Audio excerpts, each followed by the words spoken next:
Hello, everybody, and welcome to episode number 115, 16, and 17, perhaps, because I definitely won't do this in one video, because YouTube does have a video limit, and I think my laptop would explode if I would try and render a video that is that long. Yes, you heard us correctly. This is a very special, I guess, Christmas episode, because by the time I upload this, it probably is even New Year already. But yes, we are making a special, super long, I guess, D&D marathon. It's the best way to describe it, where we're just gonna go and play. We're just gonna go and play. And also some exciting news for all of us. Which is our fourth player might finally return after the new year. Whee! With Jade being locked up somewhere in my dark world, being tortured for eternity in the depths of shadows. Actually, no, she probably was just having a relaxing time, unlike you guys.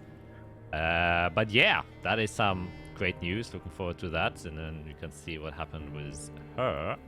Also, probably I might record her solo session even, because I do think it will be very relevant. Yeah, so we got all that. Also, special announcements from me, which is my Kickstarter is ending in a couple of hours as I'm saying this. So I think like 3 hours, and it's been going very successfully. It's my most successful Kickstarter right now, which thanks to you guys for playing Valadore's Dungeon. And it seems like you aren't the only ones who really want to go through a torturous chamber of Was sin. he on the cover? He was on the cover. Yes, that is the one and only. I think that image, I think, is just captured most people. I'm gonna be honest. It's a funky thing. I believe I uploaded the trailer on this channel too, right? Yeah, I think that's how you saw it. I just looked on YouTube. Oh, yeah, that's what I meant on the YouTube channel. Yeah. So with that, let's see. Maybe one of your next adventures. Maybe what's happening today is going to be the next one shot that I'm going to publish. Who knows? Yes, but that to side now for the more relevant thing, which is, I guess, I might do like a question of the hour kind of thing, because after like 4 hours, I might have to insert a new question there. But for today's question, obviously, you'll try. Oh well, my God, my brain is already messed up. There's so much going through my mind right now.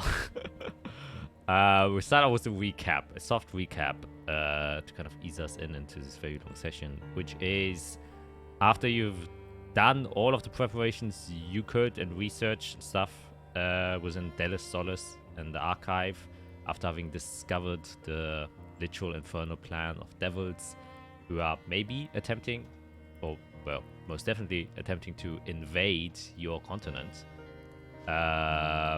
you decided to maybe take some preparatory steps, one of which is to find and seek out Isolde's mentor, who now, after many vods have passed and you have sent many messages towards him, he has not really answered any of them. And so you, before you actually, travel towards him, contact him via sending, and it would turn out that he seems to be in a different plane of existence, which is why you presume he wasn't able to actually receive and or answer any of your messages.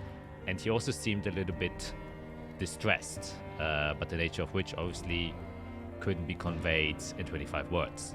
And so you decided that this is something worth pursuing, and you went on horseback, which is obviously Isolde's back, and rode through the Servalon Great Woods, which has, now that you've kind of went through here for your now second time, or technically third time, because while you were in the ravine, that also counts.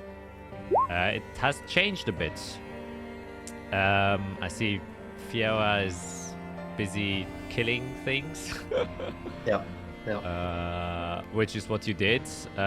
the nature of the woods seems to have now still not adjusted to the fact that the high storms don't exist anymore. And so a lot of the forest is overgrowing a bunch, as it usually would, but many of the overgrowth that gets destroyed via high storm remains. But you would also see, as you got closer to the shrine of where Icefield believes her mentor to have resided, many blight spots. But not in alarming mass, more in alarming quantity. Many different small spots that seem to have been caught by demonic blight. And as you approached further, you would encounter some demonic entities. Little scorpionish creatures with a skull as a face and deadly blighted stingers that swarmed you after you kind of casted a couple of spells. They seemed to be very attracted to your magic that you were casting. And as you were dealing with the swarm, a twin-head vulture descended upon you. A not super big demon, definitely more potent than the little swarms, but you dealt with them, luckily, and with the lesser restoration capabilities of Azrael, you rid yourselves of all the remaining blight. But obviously that leaves a lot of questions, that there is a swarm of demons within the vicinity of where Azrael believes her mentor shrine to reside. And that is Hooty Hoot, Azrael's new familiar. So question of the day is, where do you think, or what do you think Azrael's mentor is up to? Or why he has left this plane, apparently? Yeah, that's it. That's the question. I'm Greg, and I'm playing Iric Spanner, the human artifighter. I think it's a simple. He saw a change occurring in his environs, and he has disappeared from the plane for just a little bit. I think he's probably got some way of still looking in on the shrine to make sure everything's okay, but I think he just removed himself while he waited for something to calm down. Super simple. Alrighty. Yep, hello, I'm Matt, playing Fiera, the Romancer Wizard. Yeah, I guess similar but different. The demonic threat is just too great. The magic has dissipated. The root has maybe completely just disappeared, and he's awaiting on the other side until he can figure a way to reconnect it, or it's safe enough, or yeah, something changes because the demonic blight is too prevalent.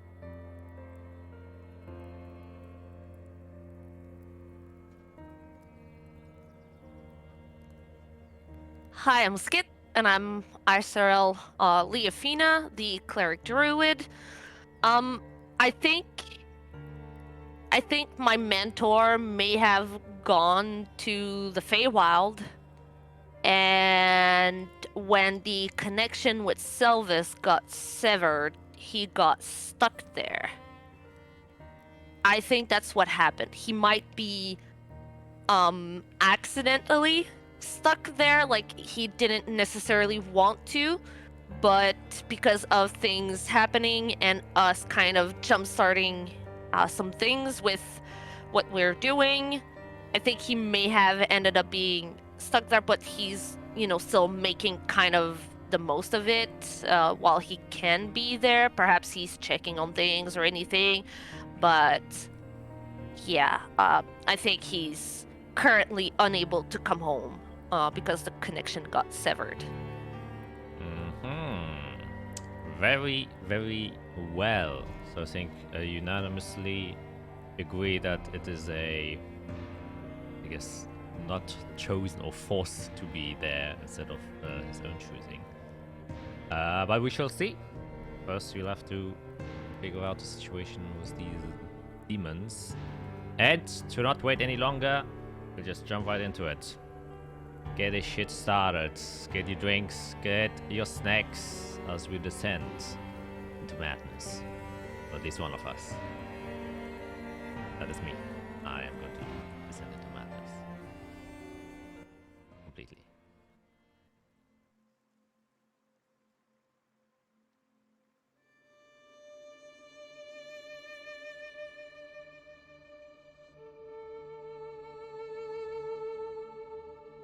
Lost and scattered, the scars of the age yonder have become the interest of many factions. To bring about peace and serenity through holy light, or to bring about the dawn of blood through sacrificial rituals. The ruins of the old world hold the knowledge and the power which people wish to use to influence and change the world around them. The land is vast and great, and much of the world is still steeped in secrets. Secrets which are buried underneath sunken and forgotten ruins. And after countless calamities, wars, and natural disasters, now in different stages of decay, are the artifacts which hold the potential for peace, but also destruction.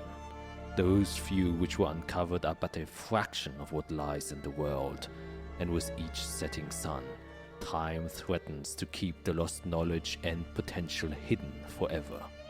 Kingdoms rose, religions formed, and wars were fought in the name of the knowledge and power uncovered. And now a new generation of adventurers, heroes and villains have come once again in search for the very artifacts which will reshape the world once again. The holy light will guide us to an age of serenity and peace, an age of safety and resplendence.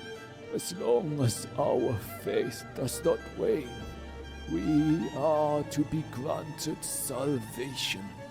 It is written so within the scripts which our forefathers found.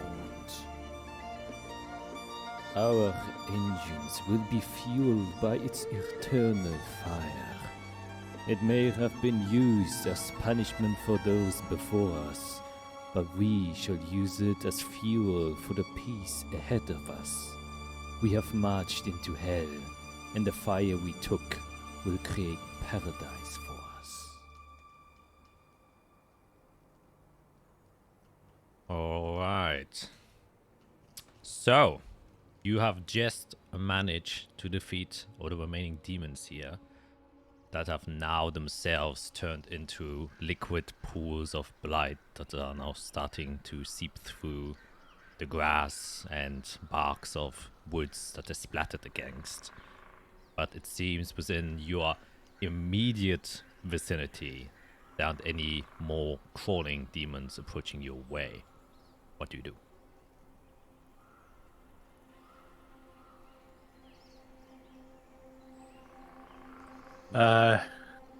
Okay. Do we I mean, I burn think we should. bodies? That's one thing. I was gonna say we should probably just skedaddle as quick as possible. Yeah, that would not be a bad idea.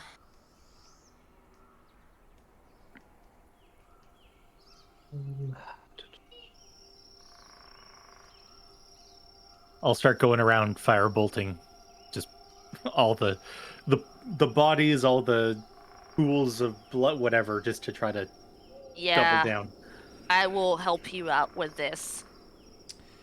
Yeah, you do that. And as you're kind of trying to burn these things away, you realize it is not disappearing, as blight doesn't tend to do. You need enormous amounts of heat to even get rid of small pools of blight.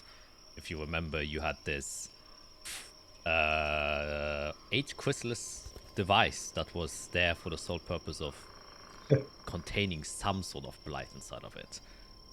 And so as it kind of you like burn the surrounding area of the blight itself, obviously, you know, your flames will flicker across some of the different portions of grass that is there, and they burn away.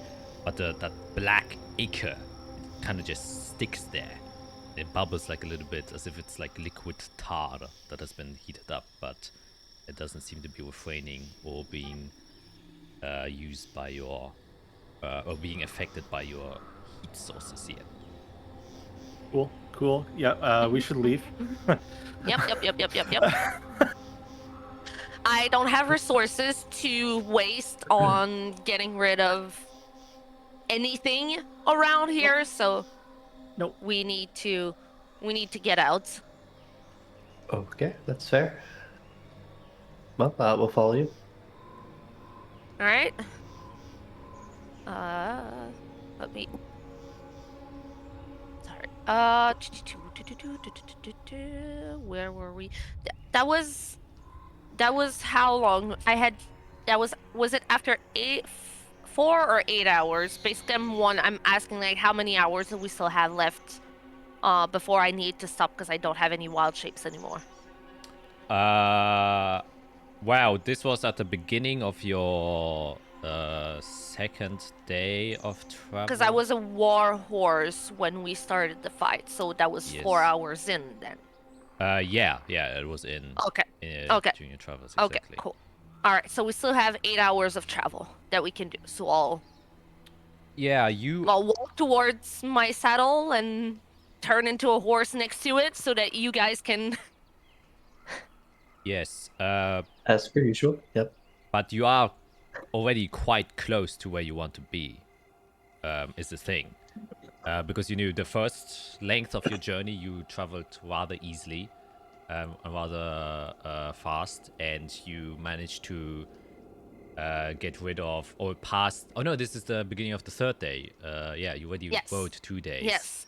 Second day, you passed the hilly area with the horse, and then you assume to have to be arrived now within a matter of hours, maybe only an hour away, is where you remember where your mental shrine to be, because from this distance you can already see the incline of the foot of the Kleiner Berg, the mountain where the shrine resides. So you're not far off. In fact, it might even be left or right from you a couple of miles. You just have to find where it is, and that's why it's so concerning that the amount of demons seems to be almost centered around whatever shrine. I guess, is anybody else hurt? I could use a quick break. I would not mind if we stopped for an hour or so. Maybe mend our wounds and then. Yeah, and then start looking. Yeah, I'm good, so I don't really need the time. But well, if you don't mind just looking around while we just chill out for a sec. Yep, of course. That would be great. I'll fly up to like treetop level and just start kind of like drifting around the area, looking to see if I can spot. I don't know if there's any like smoke or change in the terrain where a shrine might be or anything. Yeah, make a perception check. And by the way, short rest only 15 minutes, don't forget. So. Yep. Don't have to spend that out here. Perception.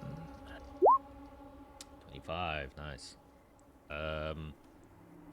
Yeah, as Israel and Fiera, you kind of search for a spot and you remove yourselves a bit further from the blight itself. You do find, like one of the large roots of one of the many mammoth trees that grow here, and kind of just hunker down there in a rather safe and secluded spot while Eric, you're kind of coursing through the tops of the trees.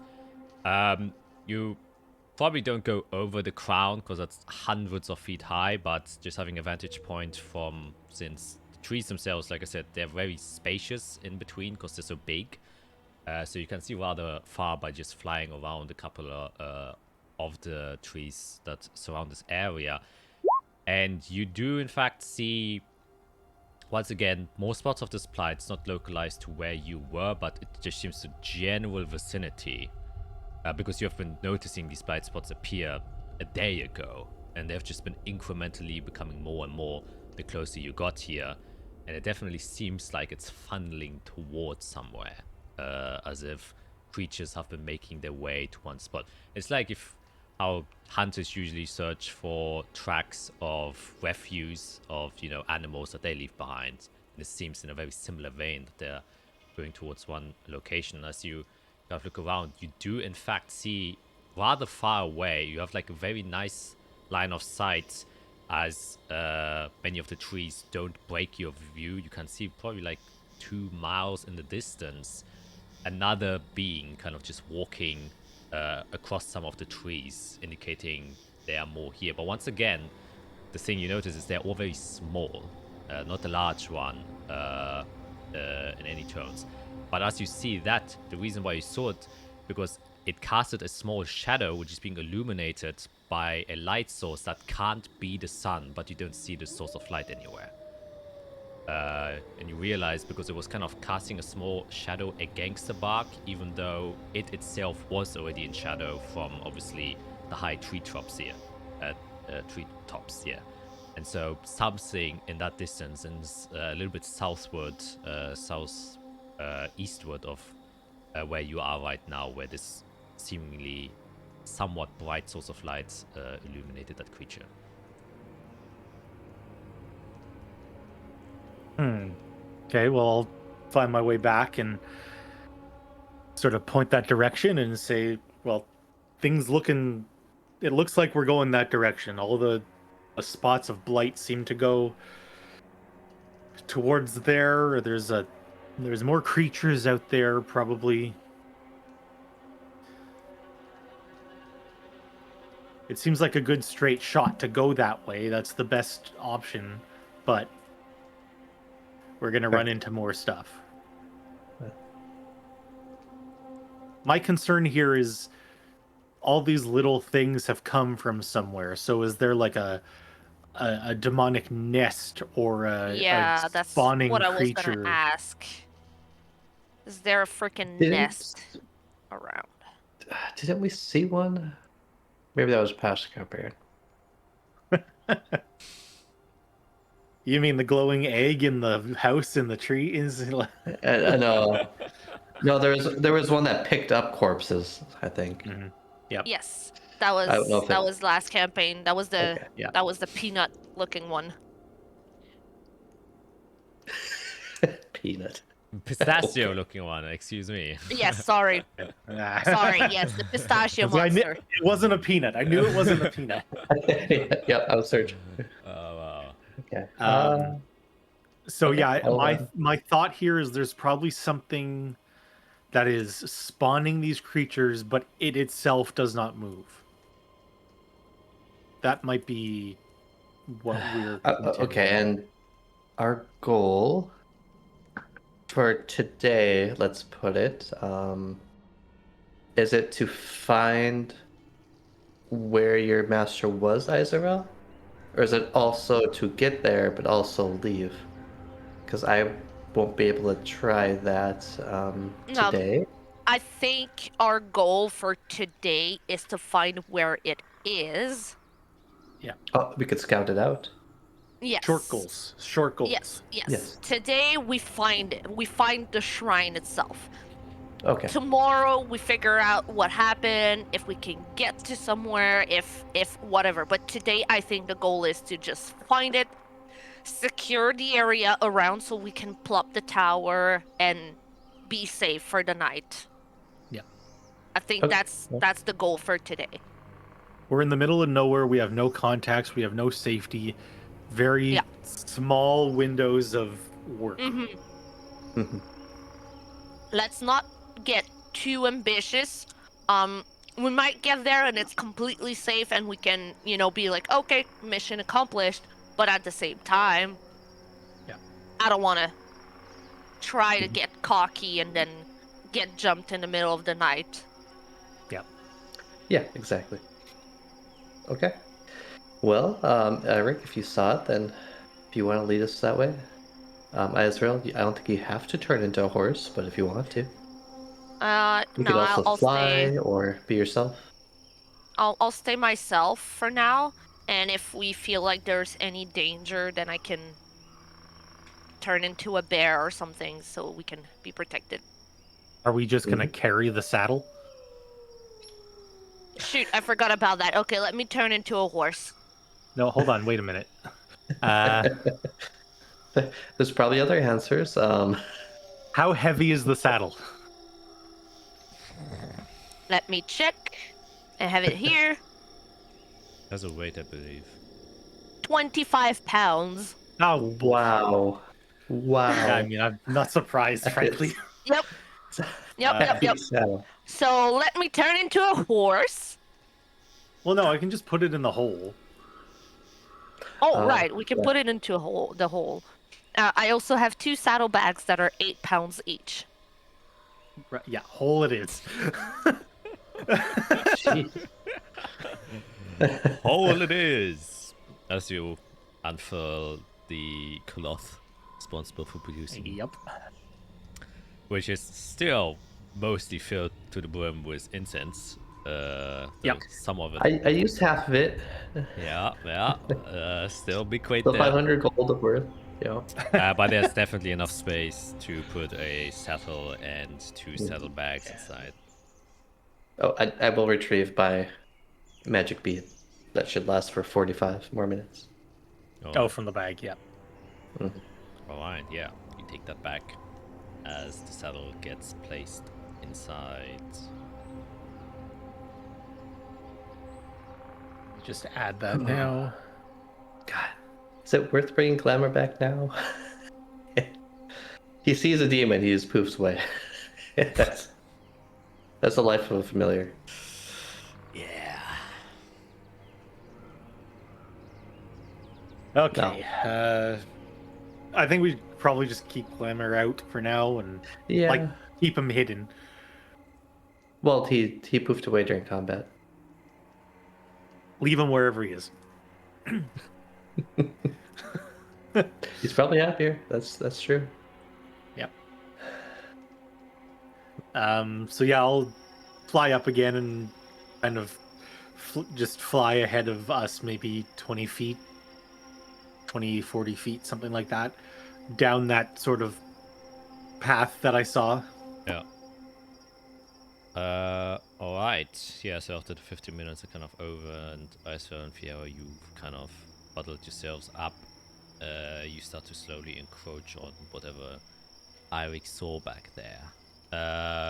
Obviously, you have a good line of sight with flying there. Once again, still like a very narrow view that you just lucked into, that no tree was in front of it. But you can clearly see that there's some sort of other light source illuminating something, and you slowly make your way towards that spot. Still keeping an eye out. You can make a perception check. You can also make a history check, just because you're, funnily enough, you're the only one who has any sort of experience with demons.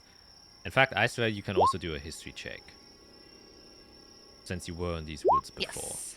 Wow, 20. It's coming. How about a freaking nat 20? Because this is my Okay. jam. Oh. So Eirik, as you kind of saw you going there, you don't see any new movement. Oh shit, that was a 1. Oh my god. Oh wow, as you are just trading your way there. Oh yeah, so however, you both, and especially you, Isra, since you have been in these woods, you have been, you know, while the months you spent inside of here trying to find this shrine in the first place, had to avoid demons at all costs, obviously. Yep. And obviously the Southern Great Woods, famously known for having a lot of demons, since the woods also protect demons in some sense, since they aren't as openly exposed to the high storm. But what you both know is that you have never heard of a circumstance where there was any sort of pattern that was identified in like demonic behavior in any sort of sense. There was never a place where demons were trailing towards one direction. It was always spontaneous, complete chaos. There's no sense or reason behind the actions of a demon. This is the first time you're seeing like blight slowly encroaching towards one area of many smaller demons. Even if there was a demon that was breeding other demons, they tend to travel. They just kind of move around. That's what they do. They don't have a mind. It's like a wildfire. You know, it just kind of spreads. But this doesn't necessarily seem deliberate in the sense of, you know, that there's a sort of intelligence, but it's definitely deviating from what you expect from demonic behavior to show, which is a little bit concerning, but at the same time also relieving, because at least you know that you can expect demons to be that way, since you can see the pattern now showing up. But that is something that is definitely going through your mind, wondering why or what has caused a sudden shift in behavior. And once again, I'm saying behavior in a very, very loose term because, once again, demons aren't conscious beings. So it's almost like they're feeling, quote unquote, called towards that spot. Yeah, the best way you could put it is if you take the example of a wildfire, that there is Yeah. potentially like a source of nourishment, or other that is drawing the fire towards it. Yeah. So yeah, that's especially with your natural 20, it's like, yeah, that. And once again, there never has really been such a thing documented before that a demon was drawn to something, because it always seemed to be just, going crazy everywhere. Yeah, and with that, you Ça se cache pas slowly difficile un petit peu. approach as you put your Ce que child tu peux away faire, so it là, doesn't get killed by the demon. Ce que tu peux faire là, c'est mouiller. Ouais. Kate, you're not muted. Sorry. It's okay. Fiera, is there anything you would like to do as you slowly follow Eirik? He's in the air.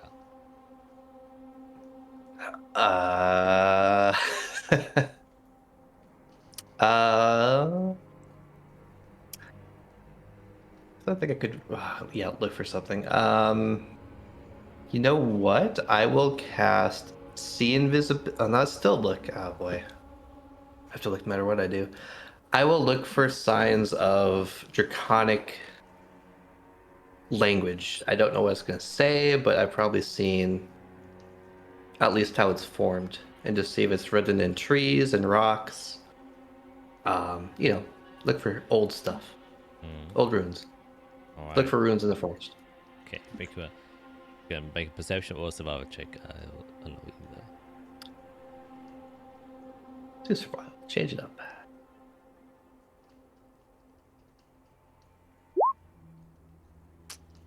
Wow, that's Perfect. pretty okay. Yeah, relying more on your understanding of how nature works to try and see if there are any changes in the natural pattern of your surrounding. And you do find a couple. You do see, as you're walking your way slowly there, once again, it's like 2 or 3 miles away where Eirik pointed that glowy light out. That's similar to the very first runes that you found with Vashina, that you are starting to see in several areas on the ground, overgrown cobblestone covered in moss. Which just means, obviously, the entire forest used to be some sort of civilization, and this is another sign of it. And as you get a little bit closer, now it's like around a mile away, you actually see a statue that is kind of half overgrown within one of the trees. It is a somewhat big statue of what seems to be a large elk, but once again, half of the statue itself, which seemed to be made out of pure stone, but very eroded, crumbled.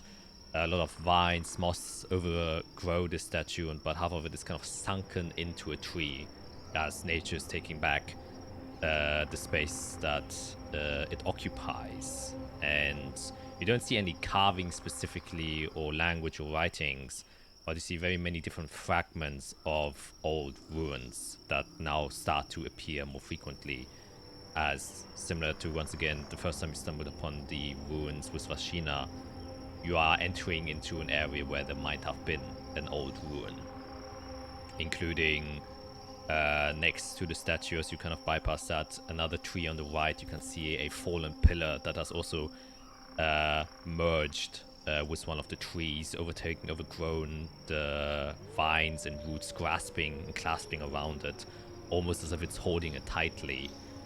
And very evident that something was here at some time, but yeah, you are now around a mile away from Eirik where you see that light.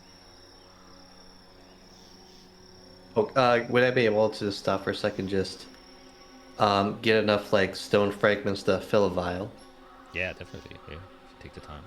Yeah, some dirt, carve a little bark. Yep.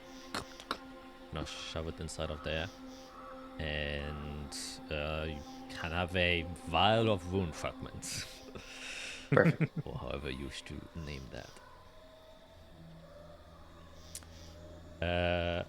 Yeah, it would also be at this point, which I will also give you as well on your Natural 20 history check, is the area now, especially after you see that Fiera points out a statue of a large elk. You remember the statue, seeing it also for the first time, which was one of the things that guided you here. This belongs to the shrine. However, you saw it in a very different way. It wasn't taken by the tree. It was part of the tree. It was whole. And as you're kind of stepping inside of here, you also noticed your interaction with the shrine itself was very strange, because you followed this deer that you saw that was illuminated by moonlight, and then somehow you traversed some sort of veil that brought you to the shrine, which is where you saw the statue of an elk. But now you see it without having traversed any sort of veil. It is here out in the open, part of the natural environment as everything else is. And that is kind of a little bit disconcerting to you, as you now noticed you are within the confounds of what was the shrine, but the veil doesn't exist anymore.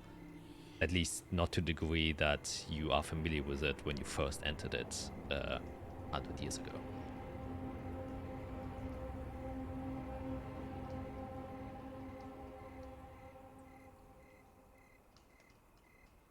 Oh. Something's different. We are in the correct location, but we're also not.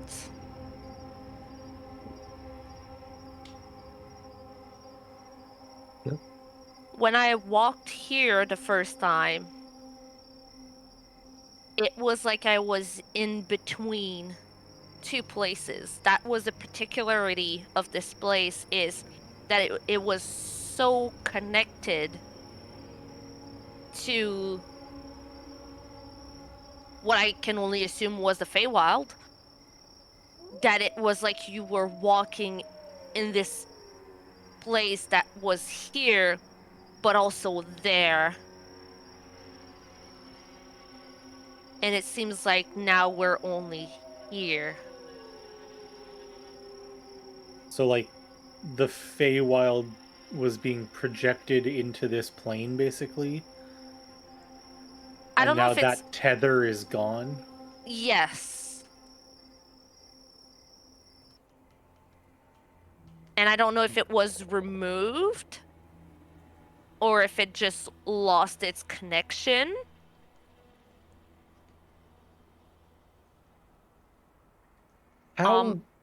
How big, like, how widespread was the shrine? Like, was it like this little tiny thing, or did it expand and like go through the forest like for, I don't know, miles? It was, if I remember correctly, it was quite concise, but also not like just this one little spot. It was like this The shrine area. Yeah, the shrine Yeah. itself wasn't, humongous. But Yeah. the shrine itself was built around a larger, basically, monuments which just disappeared. The veil was very big. You would often wander for hours around the veil, as you got taught by your mentor. That was the whole point of the veil, is to have a deep-rooted and big connection. But obviously, the veil was a liminal space, so the space didn't match up with what the material plane was made out of. So yeah. But the shrine itself, like, I still remember it. It was this like pillar thing that had the bowl on it with the moon beam that just descended directly onto it. It wasn't that huge thing. The shrine itself, like the dedication bowl or whatever you want to call it, wasn't huge, but the veil itself, the area itself, was humongous. It was yeah. So there's perhaps there's a moon in the Feywild? Most likely. Maybe if Ganar has moons, then maybe the Fey is its own plane or planet, and... I mean, we can only assume, right? Like you said, Ganar has its own moons, so we can only assume that other planes, other places also have their own celestial bodies in the sky. Interesting. I guess if I look up right now, do I see our broken moon or any other moon? Well, you see a bunch of leaves because unfortunately the sky is Oh. densely covered, and it's also like Mm. midday. Uh, You can sometimes see the moon during the day. that's true. Yeah. Okay, make a perception check. Benefit of the doubt. I can see the Perfect. moon right now. Let's go. Fiera, perception, activate. Roll. Nat 20, it just looks right up through a hole in the leaves. Not quite. Taken to the moon. Yeah, nah, it's the Leaves. dense crowns of the trees Okay. obscure your sight. I mean, I see pretty leaves. Okay, so we still need to find the shrine. This is just a statue of a creature. Well, Were there. Sorry. I mean, the elk is very representative of Servalon and the Great Woods and Sylvis and nature and all that. When I found this place, I followed like a mystical deer that brought me here. That showed me the way. So it has a significance for sure. Like, it's not just a random elk that someone just put there because, hey, No. we're in the trees and elks live in the trees. Were there more statues or was it just this? Like, is there a trail that we can potentially latch onto? That was the only one, right? Well, like once Yeah. again, yeah, many there are different ruins, right? Yeah, there were many different ruins dedicated to just the shrine itself. That showed that this was like a holy place that people pray to, and just paid their Yeah. respects to nature and immortalizing them in stone.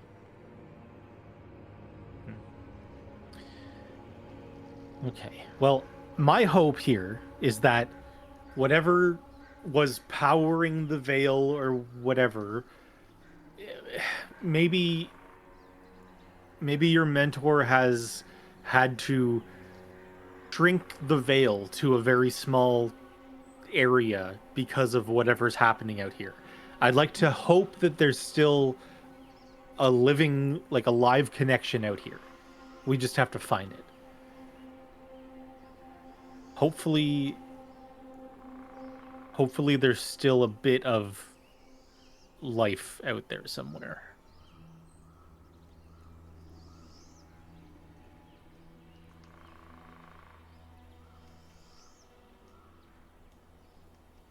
That is sorry, I was struggling with my volume there. It is Okay. also my hope that there is some sort of indication, connection, any I don't know I don't know how to say it, but like a dot or a lock or like this sliver of connection that we can use. So- or Let's make a choice here. We're at the statue. How do we want to proceed? We could just pick a random direction and go and hope we find something else, or do we want to go like walk in a direction for half an hour and then come back to the statue, change direction? I can ask the ground around us. Sure. Yep. Sure. Sure. If you think you can get answers from the ground. I can't today though. I remember. Okay. I forgot. Hold on.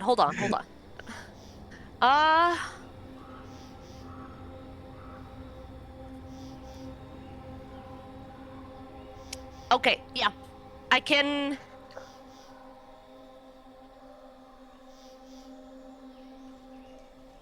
Yeah, I can also try to.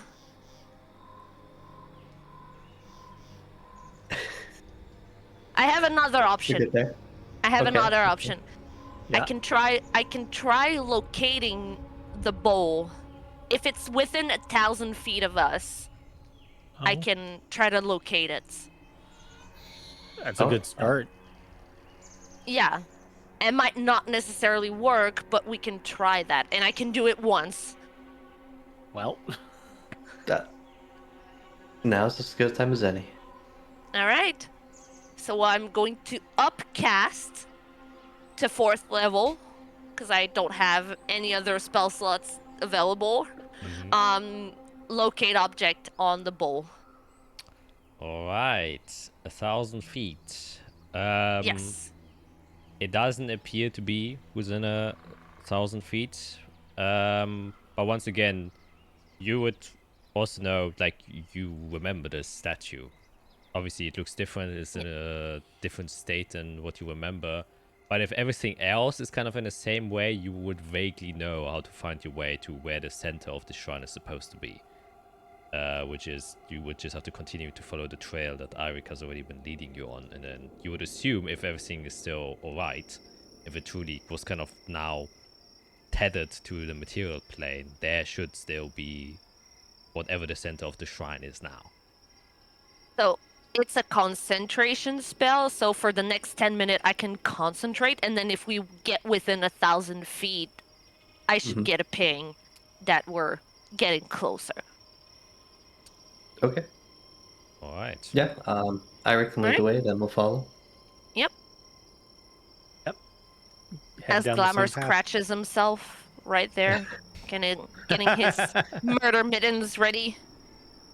Goddamn. Yeah, you continue to walk for a little while. And you now, Eirik, start to see that the bright that you were looking at a while ago, is getting a little bit brighter the closer you're getting. You're still having difficulties to see where the source is coming from. Once again, it's being obscured by one of the trees. Until you get within what you would assume to be 1,000 feet, after which, Icewell, you will get a very clear ping in the direction that you're walking to, which now, at this point, where you're now 1,000 feet away, you can very clearly also see the shadows being casted by different trees and the surroundings. A light source that seems to be like a very warm, greenish hue, mixed with a little bit of purple, which Icewell kind of opens up your senses and hearts. That's how you remember the veil to feel like. Okay, we're definitely getting closer. It's making my senses start tingling. That's Okay. an energy that I remember. All right, that's good. That's Yes. a good thing that whatever demon evilness out here hasn't totally disrupted everything. But there might be more nearby. Should we just go slow, steady, quiet? I mean, yeah, we have a Yes. destination. Let's just get to it. We can't Let's predict walk. if we're gonna Yeah. get attacked or anything, so Let's keep walking. Let's keep watching around us. Be careful. Alright. Yeah, you can do whichever skills you would like to do as you're starting to approach this glowing light. Do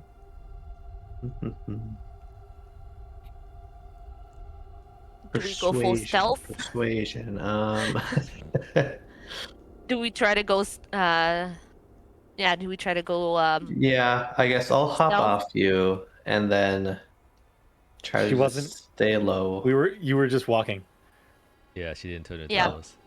Oh, Yeah. The saddle's in the hole. Payback Yeah. ride. Yeah. I swear. I've been holding you like this. Yeah. You're probably Come on, stronger Grandma. than me. Let's go. Ouch. Ouch, too real. Yeah, I'll try to go quiet. Yeah, let's try to do stealth. Here. I just start walking. Yeah, she just let me try and be quiet. Kick branches and Yikes. Yeah. Having a bit of... Guys, we're supposed to be quiet. What? What? Oh my god, you move with the finesse that you always have, which is none at all, except for Isra. She has a somewhat better attunement. And, you know, it's fucking filled with twigs and branches, some dried leaves, so for people who aren't adept at, you know, traveling these lands, especially with all your equipment that you're wearing, Irix doing a lot of clattering noises there, producing a little bit more sound than you would hope for. And as you get closer and closer, you start to see different sections of what once again seem to be like ruins, fallen pillars of stone, some sections of a wall that have crumbled down, and only one part of it, 1/4 of it, is still just standing there. They seem very familiar to you once again. I saw these were part of the bigger shrine that surrounded, you know, the small one here. But once again, they're in a state of disarray that they weren't in when you were here a long time ago. The other thing that jumps to your eyes is that some of the trees here have a very distinct different coloration in a positive sense, which kind of surprises you. You can see these very bright golden colored leaf trees that seem to be growing on different portions. They aren't as big as these mammoth trees. They almost seem like golden maple leaves that kind of glisten a little bit in the light. They seem to exude like a very minor magical effect of just light apparating from the leaves themselves. You can see a couple of them here. And all of you being very proficient spellcasters can also start to feel that there's a very strong magical force within the vicinity here. One that is a little bit kind of cast like a very warm breeze through your body, a very comforting feeling, which immediately gets taken away by the cold shiver that goes down your spine as you see this strange, mutated, half-transparent membrane shaped like an egg with black tentacles growing out from it. As you step by the side and see that to get a better view, as one of the pillars is blocking your view, you kind of step to the side. There you can see the source of light that you have been kind of following for the most part here. There's a small structure similar to that of the shrine. There are 4 stone pillars with archways connecting each pillar, and then in the center of it you can see a tree trunk, rather large, that is kind of rooted into the ground, and above it is this aura of green hazy mist and a white globe that is kind of just pure magical energy hovering above it, creating this strong source of light, which you somewhat recognize the feeling of, Isabel. That is the veil itself, an even stronger force in fact. But you can see beneath it at first you think it's a human, and you're like, okay.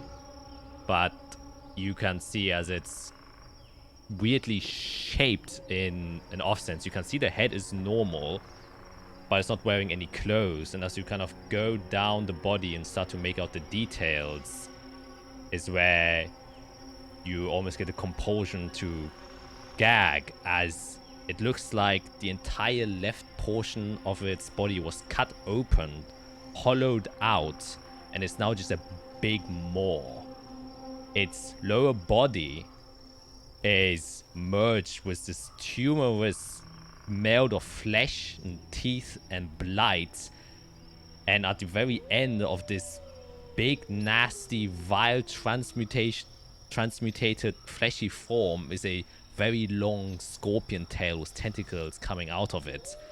It is the very definition of chaos and what a demon is, as you see this thing standing immediately below it, and more disturbingly, in its front, you can see just these pulsating, very similar to the membrane eggs you saw in front of it, just these kind of weird egg sacs attached to its body, as it's just standing there beneath this veil. And with your passive perception, you can see that some of some of the tentacles that kind of spring out from it get into contact with this veil and just immediately turn to ash. And it's at the same moment where you realize that, where one of the eggs just kind of,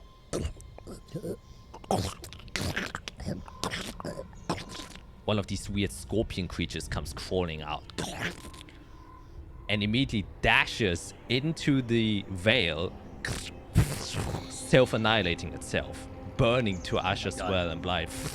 And you can see that the pulse of this energy kind of sparks a little bit and then slowly dims as the demon annihilates itself inside of it. But you can see that the egg immediately starts to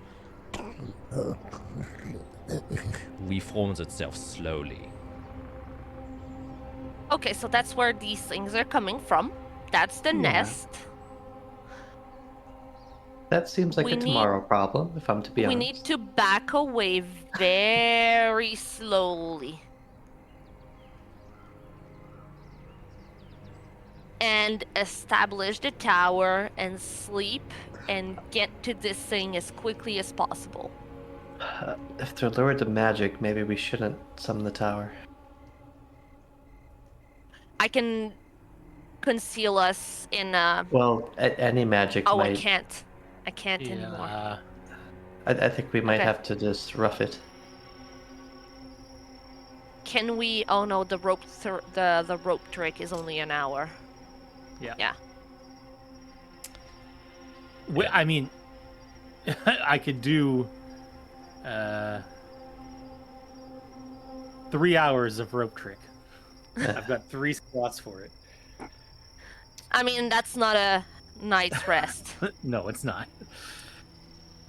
As you're discussing this, yeah, you Mhm. suddenly feel like this kind of warmth flowing down the side of your torso.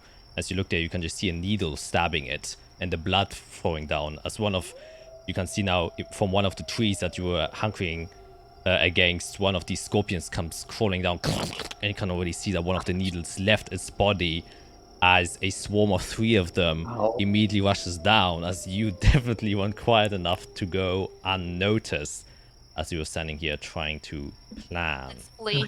Let's Okay, flee. We need Yeah, to I flee. think so. Yeah. Okay. Oh, I didn't even see the picture. Oh my god. Plan of action. Jesus. Plan of action. Just I turn into a horse, put the saddle on me, and we get out as quickly as possible. The saddle horse and combat. Or Okay. let's forget the saddle, just hop Yeah. on my back and we're running. Yeah. Right. That's Okay. the Okay. plan. Just run. Can you haste me first?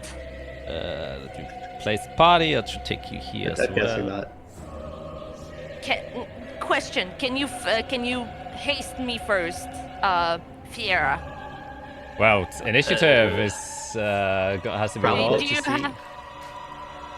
have go any for- haste left? Oh. Does I the have it if Chronomancer you have don't. haste? Everybody should have alacrity still. It's 8 hours. Okay. Oh. Oh yeah. Oh wow! Good. Wow. Good. That's Good. insane roll. Oh, so the caretaker. Oh my god, look at that veil, the caretaker, the disaster. There's a lot here. But these scorpions do get 1 surprise round on you since they, well, surprised you. So that was the first attack, which would have hit. This is for the damage. I rolled it secretly. So you take 7 damage and 1 blight point. Which, once again, the tracker is back. Where is my pen? So that was the first attack That- from... Yeah, sorry. That's just a Fiera. Yeah, that's just a Fiera. And the next, since I can shoot 2 needles, also comes towards you, and 19 does that hit. Yep. So you take another 10 piercing damage, get another blight, as it will rush down towards you, while the other 2 start to swarm Eirik and going towards you. And it will make each one sting attack. It 10, I believe, won't hit. And 18 as well won't hit. As they come, and as you hear Fiera kind of screech out for a moment as she realizes that she got stabbed, you bring up your shields and kind of brace before they kind of swarm against you and manage to fend them off. That will... I didn't roll the initiative, I just realized. Alright. End of the caretaker as well, though. But yes, Fiera, what would you like to do? Yeah, I'll look to Eirik. Are you gonna be okay if I take Israel out here? Yeah, I'm fine. Just go. Okay. Then yeah, I'll just reach over to Israel, and as I do, a portal appears around us. As I will just dimension door us. I'll look to Eirik and say, "Stop," and then we disappear. What did you say? You kind of cut out for a moment for me. Oh, dimension door. Okay. Yes. So. Hell yeah! So Israel and Fiera, you just kind of vanish and are now out of combat and initiative. However, as you cast the spell immediately, Eirik, you see that the caretaker, which is how it is just known, though you don't know that, immediately reacts to a sudden burst of magic being casted in the vicinity and looks towards the only source being left behind, which is you. I will just leave Israel and Fiera there just so you can see what's going on, otherwise you don't only see a black screen. But that will take us to the caretaker, who will use its bonus action to do a forced incubation. And you just see that one of its sacs starts to grow on its body. And it now leaves its place.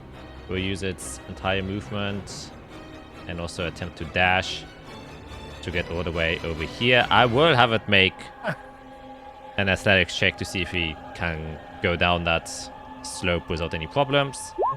It's good that we're It actually stumbles. So as it kind of just comes crawling down, you can see it has this very awkward movement as the legs are half merged with its body. The hind legs seem a little bit scorpion-esque. And as it comes crawling down, it just kind of fucking falls down this little cliff that it stumbles, just rolls over and just lies flat on the ground as its tail is kind of just chaotically whipping around.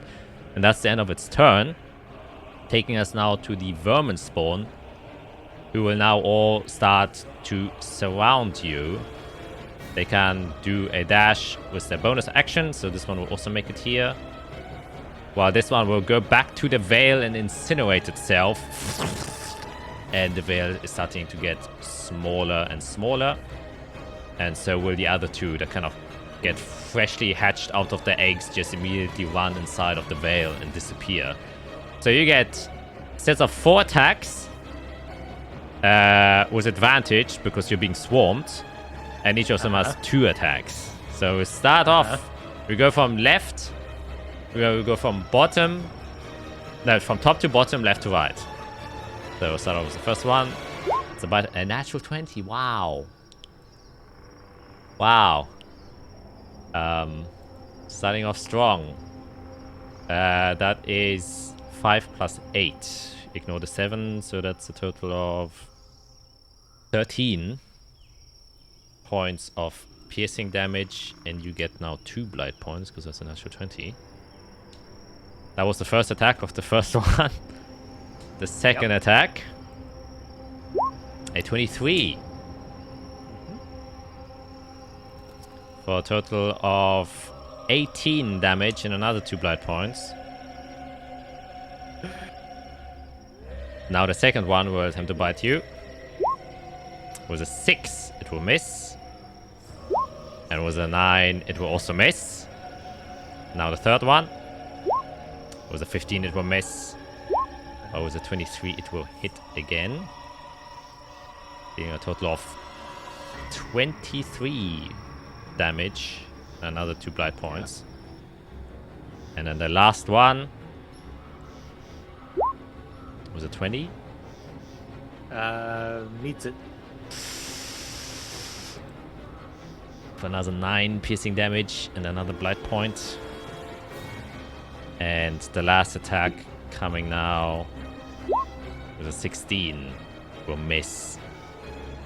Which will now take us to your turn, Eric, as you just see the swarm suddenly just festering around your lower abdomen and legs. They're just kind of biting, trying to bite through your armor and piercing. And as you manage to defend some of them, deflecting their stingers, some of them still manage to go through, and you're being swarmed and it's hurting, and you can feel the blight spreading as you now have 7 points of blight. Yep, I do. That's true. Okay, cool. So, bonus action, Misty Step the fuck away. Hell yeah. And we're gonna movement and dash. Alright, very nice. Taking you there. Which will take us back to the top of the turn, which is the caretaker. We'll use half movement to stand up. We'll use its bonus action again to use forced incubation. And we'll now start moving towards you. So you can move with the stash action 45 feet, which is towards there. So he's kind of stumbling. You can hear it's like this big gaping maw that's the side of its entire body, with tentacles kind of grabbing out, stumbling and kind of just half banging against the broken ruin there as it's trying to make its way towards you, while the other 4 will attempt to also cross the distance once again. Can go there, 45. You're luckily out of the range. However, they do have needles. So this one can go all the way here. Go all the way here. This one will go all the way from the sides. See if any of them is further than 30 feet away. Yes. So you'll now get 1 set of attacks that are just straight rolls. That's a 9 will miss, and a 14 will also miss. And now a series of 3 attacks which all have disadvantage since you are far enough. That's a 6. That's an 11. That's a 17. That's an 8. That's a 10. I believe that was all. 1, 2, 3, 4, 5, 6, 7. Oh wait, one more. A 7. As you can just see and hear like these needles darting by you. And one of them just kind of briefly hits your armor piece, but doesn't manage to pierce. As it's their turn. But you also hear the eggs kind of... and new ones starting to spawn once again. Though you are, I believe, far enough away to not really realize that yet. Ending their turn, taking us to your turn. What do you want to do? And off the map, and as I'm going by, though, I'm just going to cast Mage Hand, and I'm going to pick up one of the needles as I'm walking by, if that's possible. Yeah, you can definitely do that if you want to. Yeah. Alright. And as you escape the map, that takes you out of immediate combat. And as you're just using all of your movement to kind of run away, you notice that at a certain point, they would stop following you, and instead they kind of just disperse out and seem to be running back. And you manage, or what to say, you all manage to escape, and now you just have to try and find where Isra and Fiera are to get out of there. I'm going to immediately fly up into the air, just so I'm not on the ground, like, and might get swarmed again or whatever. I'm going to try to stay away from trees so that nothing really jumps at me, but just up in the air. Yeah, that can be done easily enough. And Isra and Fiera, what do you do as you kind of... Where did you take yourself, Fiera? 500 feet south. Okay. And you appear 500 feet south. Okay, well, let's keep our eyes open. Hopefully he knows the right way to go.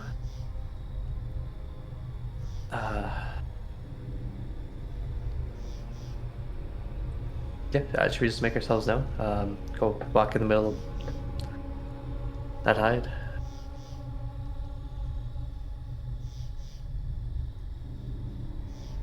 Yes.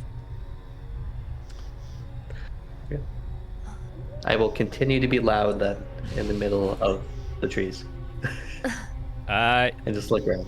Let's try not to be too loud.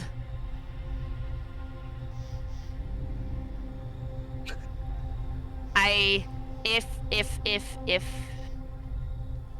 hold on, let me yeah. Eirik is gonna come our way most likely, so I'm just gonna keep sending message to him, like, this way, come over here, this way. So when he reaches 120 feet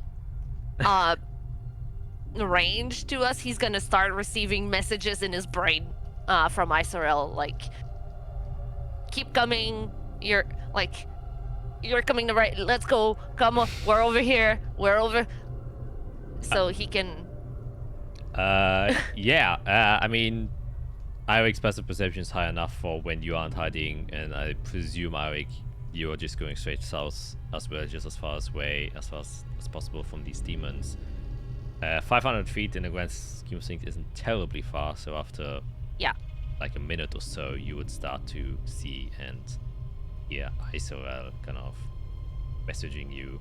So you have to like keep pointing like further up in the offsets that Eirik might be flying, just so you get. Yeah, so I'm going like this.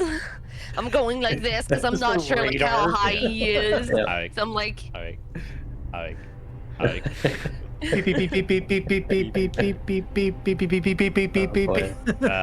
But yeah, he does arrive eventually as he kind of is flying through one of the treetops, and you see them. And it's immediately visible to all of you that he has some portions of him kind of ripped to shreds.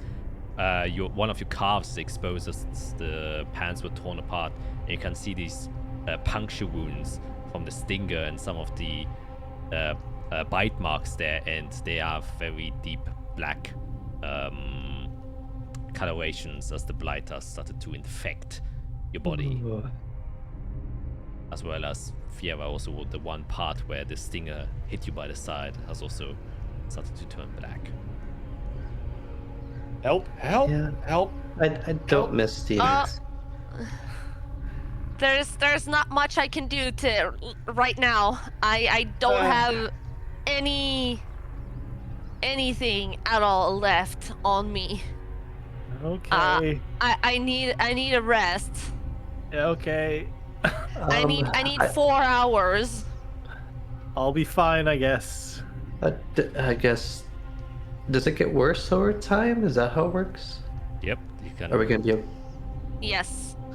That's the issue. I have an emergency scroll, but I'd rather not use it.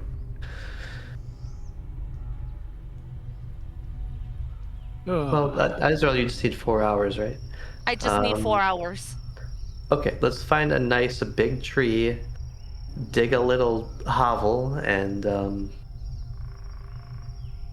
plump down. I can summon Glamour, he can take watch for us. And we will just be ready. I'll just stay here. Don't come near me. Oh, by the way, there's a needle in my mage hand. I picked it up. I don't know if there's a way we could, like, look at it or use I'm it not gonna in touch some it. way. It's right Yes. here. I'll just drop it, and then mage hand disappears.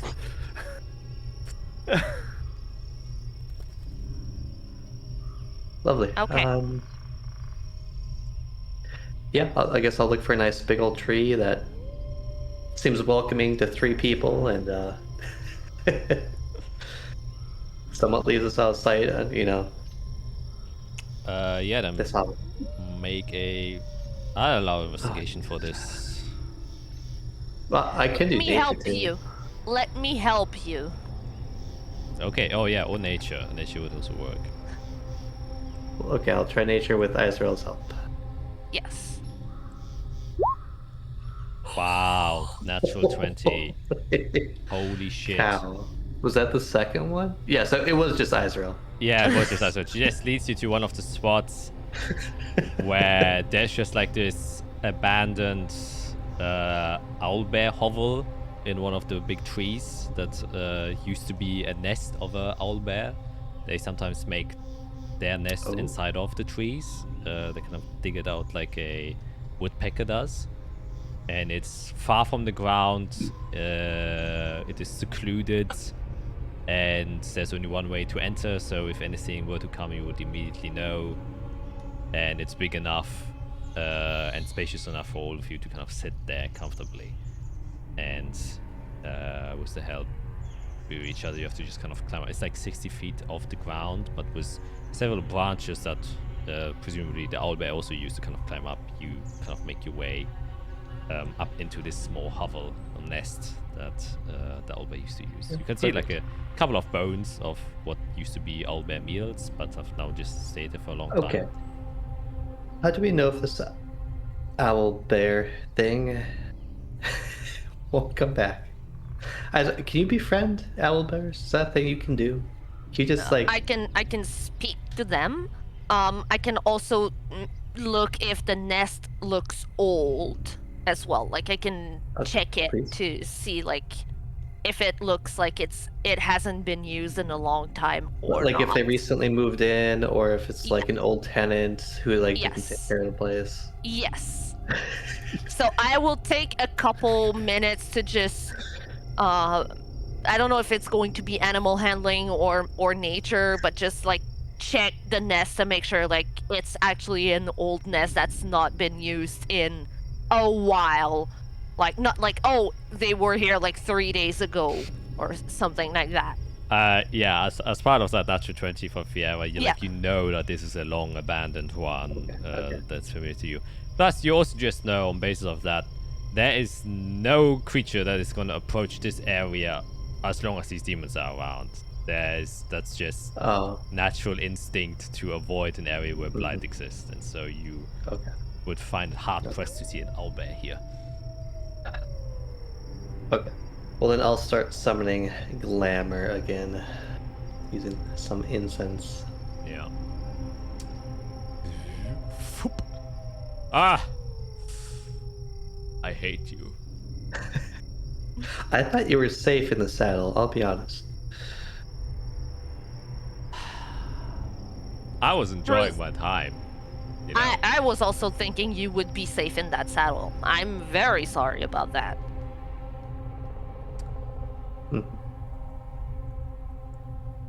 He just kind of looks a little bit depressed.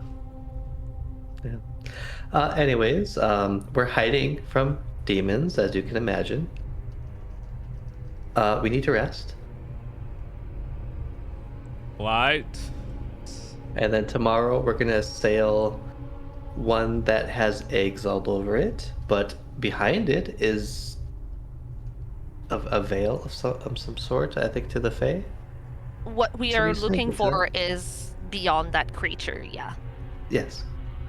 So we're gonna be guns blazing, essentially. Whatever a gun is, we're gonna be blazing.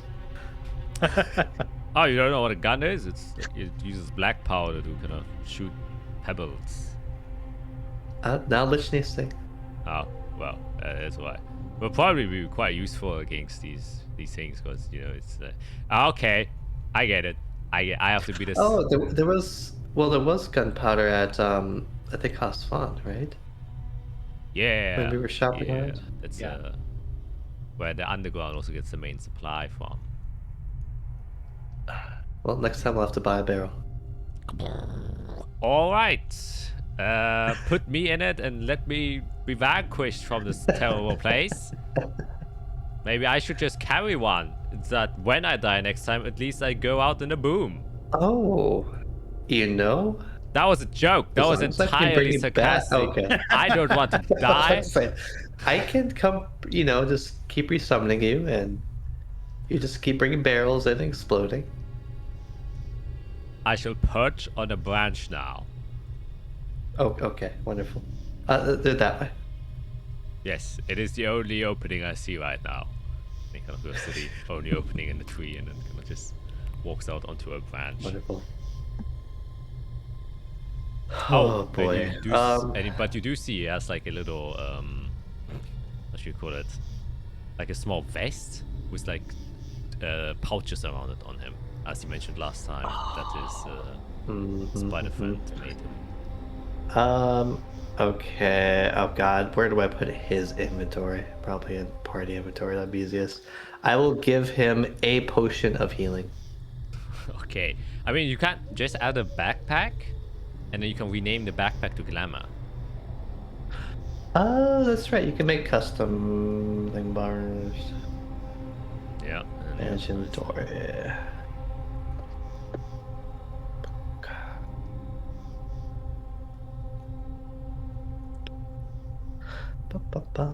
Yeah, I'll figure that out.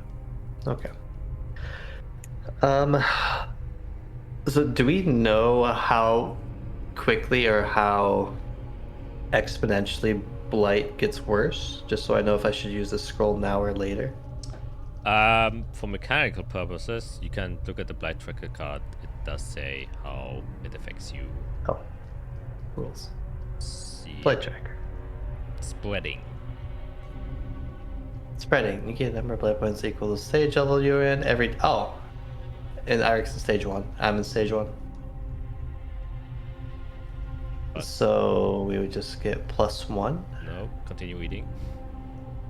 You get. Oh, okay. Yes, there's a 5 long rests. Oh boy.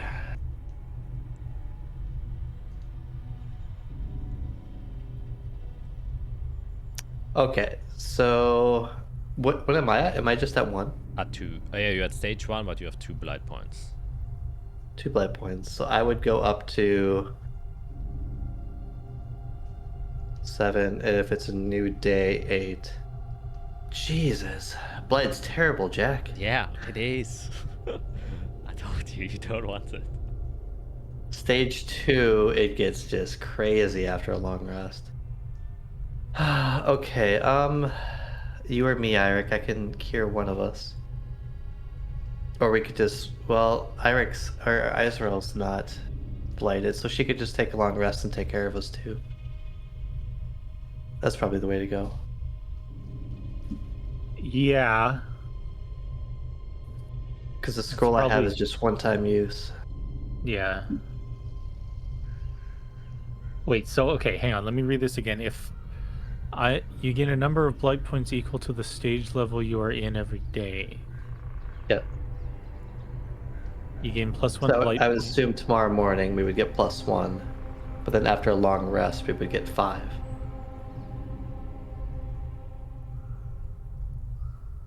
Wait, what? You gain 5 times.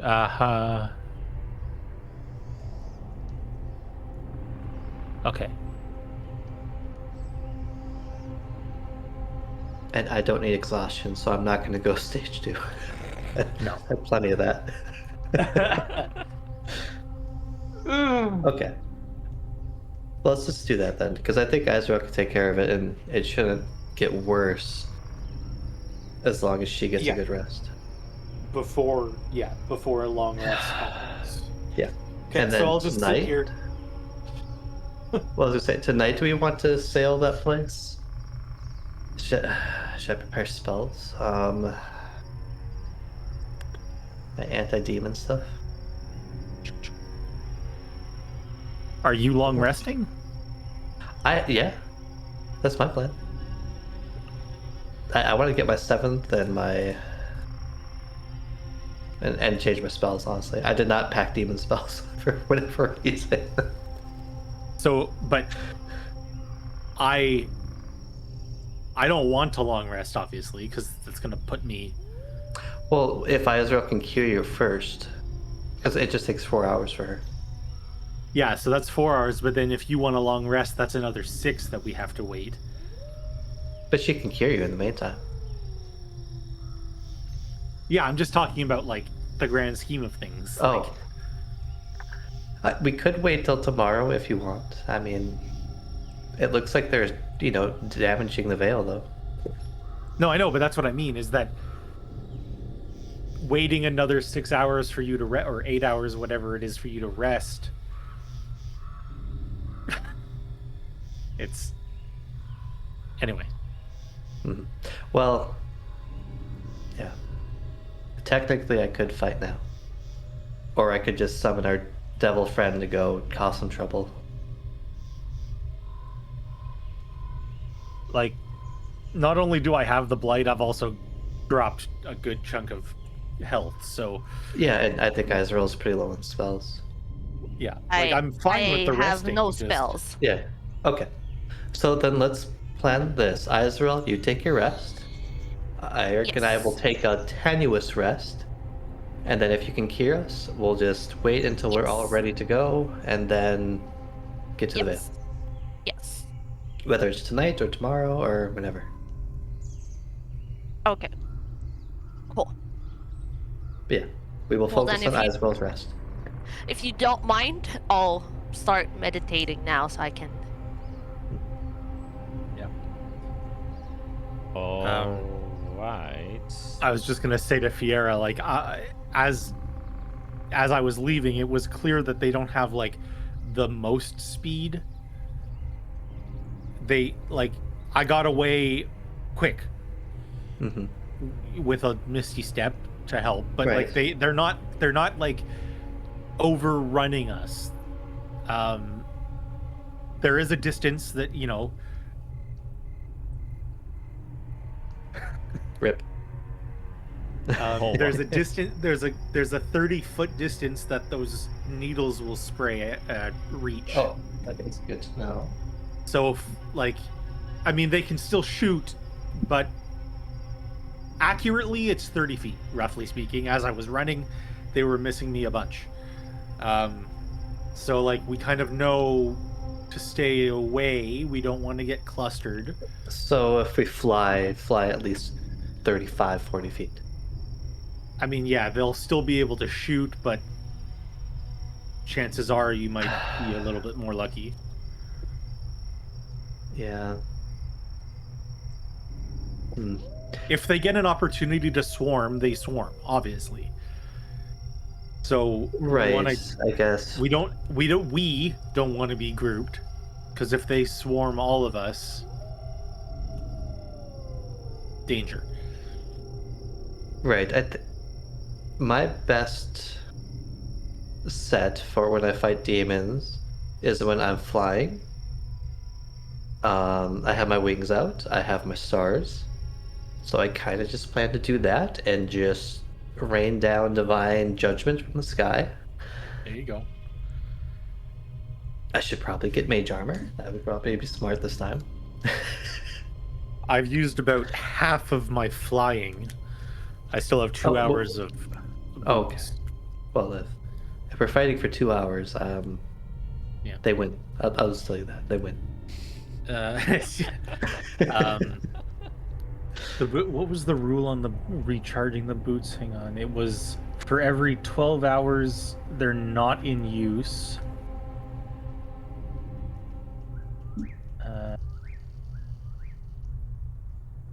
The boots regain 2 hours of flying for every 12 hours they aren't in use.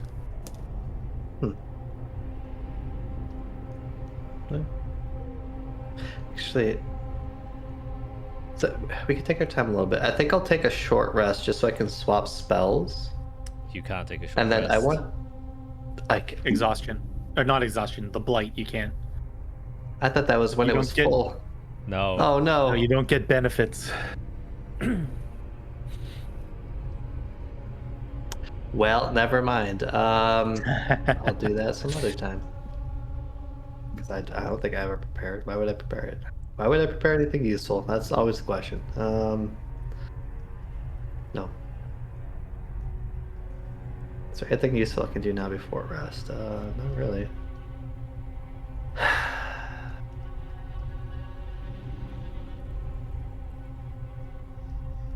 We just gotta sit. We just gotta wait.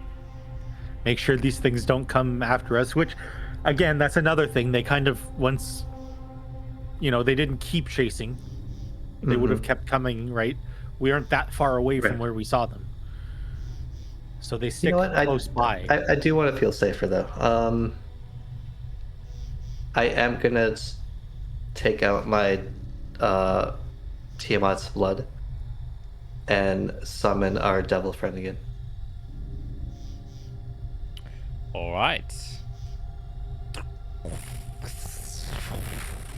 Evaporates in hot sulfur and fire as he kind of reappears.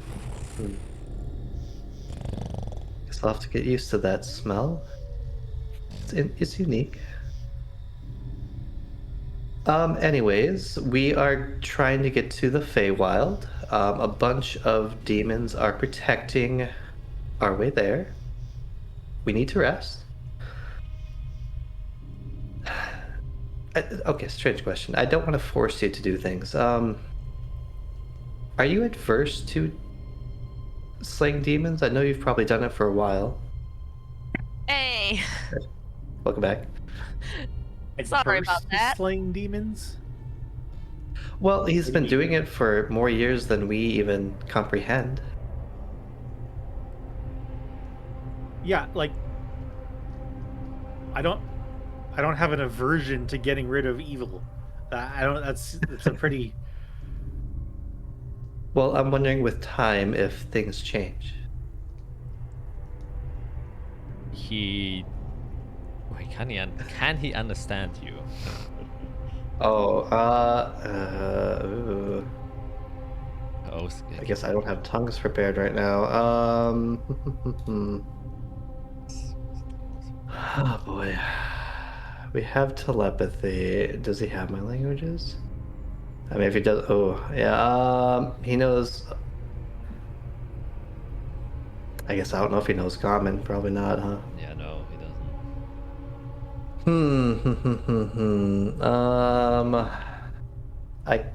Oh no, I can't do that. I can't change spells. Well, this is awkward.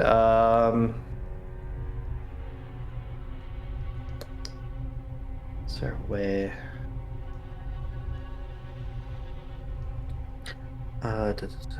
I'll say, yes, for the Mhm. purposes of the spell, because he has to obey your verbal commands, and because he has telepathy. Mm-hmm. But I don't know, because I think, man, some telepathy things make it so that it like auto translates, but I'm not sure if that's just like a global telepathy thing or if that was like a spell thing. Telepathy, understanding, body. Is your language? Oh no, you have to understand each other. Damn it. Well. But I say for the purpose of this, since you're also attuned to Tiamat's blood, that he will understand any intent you put behind, but you would understand if he responds, unless you weaken further.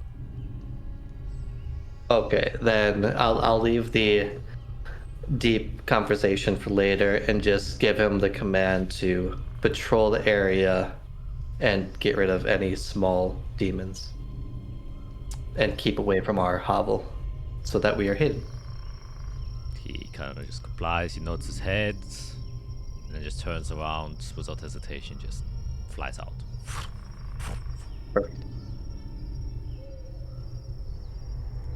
Okay, I feel a little bit safer. I see you have replaced me now. Alright. Nice friend you got there. Honestly, he's quite depressing. Yeah, happens when you spend too much time around you guys. I don't think it's my fault.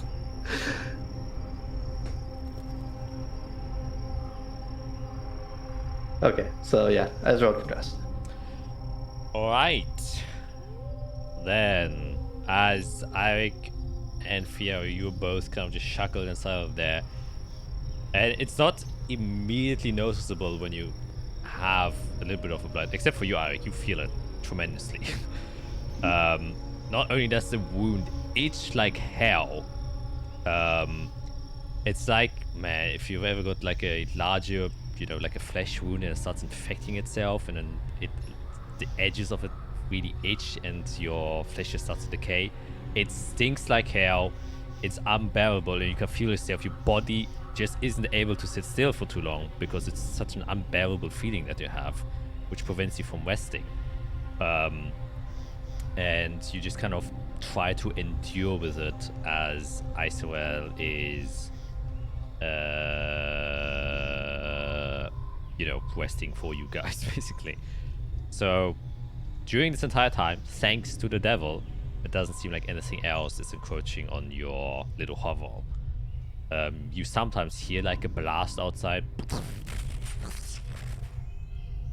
And you I just... should have told him to be quiet. And you then see him to kind of fly away. Actually, wait, does he even have a blast attack, or is it just claws? He has ranged. It's Yeah. melee or ranged. It's just that fiery strike. Oh, yeah. Then, exactly, that is what you hear as the demon presumably somewhere gets incinerated by his fiery attack. But 4 hours pass. So on a mechanical level, Eirik and Fiera, you both technically... you still have your own blight points. It seems like as long as your body's active and you're not, actively trying to rest, there's some natural resistance that is preventing this blight from spreading. And so you just by staying awake are able to kind of hold it at bay. But if you would slip, if you would fall asleep, that shit would spread like wildfire.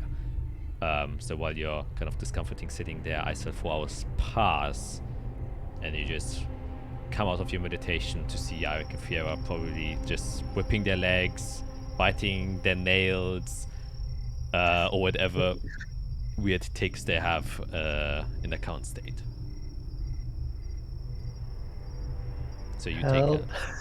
take a long rest. Just rolling in the grass. If you itch it, Eirik, it gets worse. I tried. Okay. So how many blight points are there total on both of them? Well, you need at least one lesser restoration as Fiera. She has 2, but unfortunately you can distribute them. So that, and you would, Eirik with an unfortunate 7 would need 3 lesser restorations to get him fully away. Okay. So I'm going to spread them so I don't use all of my same Spell slot. like spell slots.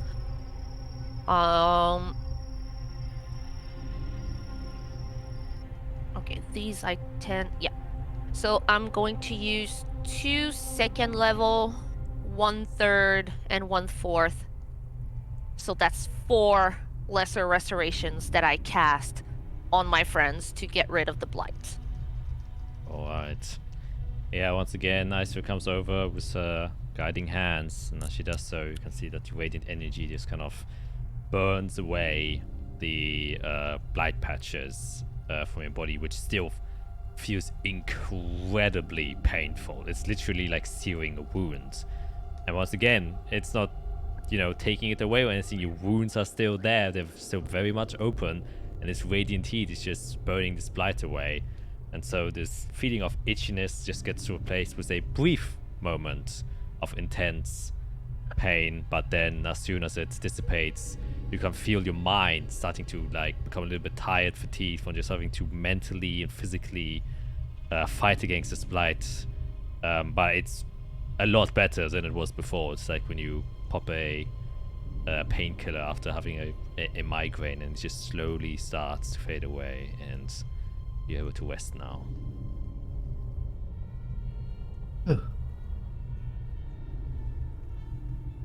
And now it's about Can I keep- noonish. Can I use mending on my skin to repair the wound? I don't think so. You can do that with your towel, but not with your own skin. Okay, I'll This just do guy. it to my pants then and cover Okay. up the wound again. Yeah. So. Mending your skin is great. If you use blood magic, I would allow it. Or what's the robot race? No, Warforged. Yeah. Warforged. Yeah. Yeah. But okay, so we can begin our rest, I guess. Oh boy. Long resting 500 feet from the Feywild tether and the Right. pregnant actually- scorpion demon. Actually, give me 15 minutes first. And I will short rest just to change out clairvoyance. And then I'll take out the lens I have, and I want to go, because the distance is like a mile. Yeah. I want to set it right, not at the part where the veil is, but like 20 feet in front of it, and just look at that area and see if there's anything different, changed from what we saw. Or just get a good look. Hell yeah. Yes, the lens appears there, and you can see the kind of bright, luminous magical light being created by this tether or veil that is heavily diffused. Looking around, you can see immediately underneath, in the same position where it was originally, is this strange demon, the caretaker, that has kind of positioned itself rather closely to it. You can once again see that some of its tentacles keep sprouting out and then touching the veil, and then it just kind of burns away. But each time it does so, you can see that very slightly this veil, just this luminous orb, just becomes dimmer and dimmer.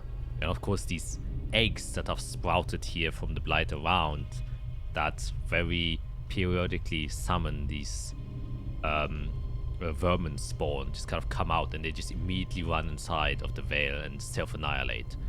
And each time they self-annihilate, the veil becomes noticeably dimmer. It would still take like probably days before, if nothing changes in this procedure, it'd take days before it like actually disappears. But It is pretty quick. but it seems to just kind of constantly self-annihilating there. You don't see anything majorly different from when you were there the first time, other than, you know, the surrounding shrine that this thing was built upon. You can see that this illumination is taking place above a bowl, similar to the description that Isilwell mentioned, that the shrine is above a bowl that sits on a tree stump underneath it. You can make a Arcana check though, as you know, looking at Oh, thank God. Okay. big magical source. Thought you were gonna say perception. Nah, I don't want to be too mean. Alright. Oh, I'm still tired. Okay, yeah. You look at this veil, which very much looks like, you see that this green energy surrounding it seems to be the veil itself. You can see it acts like a mist of magic just coursing through the area, though this white luminous orb seems a bit more than just that. You can occasionally see that it like expands out into an oval, almost as if it's like wants to like extend itself or open up, but it isn't able to, because the magical energies keep being destroyed periodically, allowing it not to fully envelop. With a 24, you would realize from the text and plain things you have read that this is a planar rift, actually. More than just a veil, this white orb, but it's not what usually a gate usually tends to stay open. This one is being pressed shut for obvious reasons, you now realize. You can see how it is in the constant struggle, this magical force kind of fighting against the annihilating force of the demon that just saps away energy in a very direct and immediate way. Interesting. Okay, and then can I count? There's the caretaker. Is it just the vermin in the area too? Just those two different things? It seems so. There don't seem to be any in the immediate. You can make a perception check to just confirm the numbers.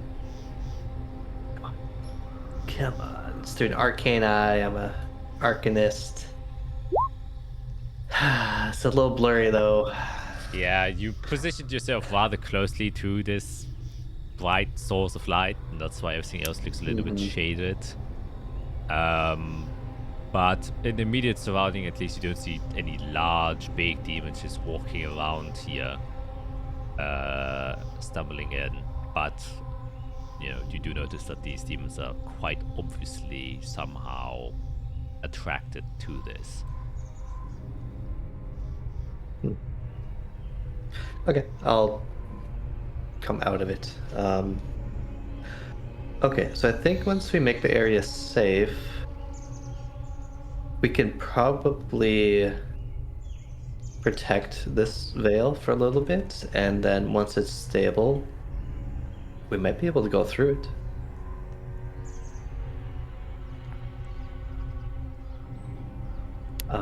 But yeah, we only have a couple days before it's gone for good, I think. So I guess the question is, do we want to go tonight or tomorrow morning?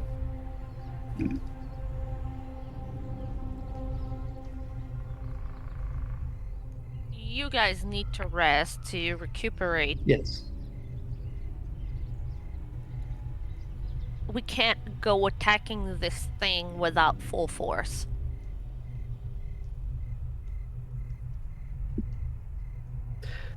Okay, then Eric and I will rest and we'll go from there. Yep. Kind of try to make a comfortable space, close my eyes for a bit. And I will double check that it doesn't take a day to get my exhaustion away. It's a long I think I rest. just need a long rest. Yeah. Okay. Thank God. Okay. Not off. Alright. Then you kind of hobble down and try and get your bearings again. Kind of. I'll sit at the opening and keep a watch around our immediate vicinity. I know there's a devil flying around, but I'm still just going to That was keep only for eye an hour. close. Yeah. So Okay. it's you and Glamour. Yeah. So I'll just keep an eye out our little spot there. Make sure nothing comes too close to us. Alright, you can make a perception check with advantage thanks to Glamour.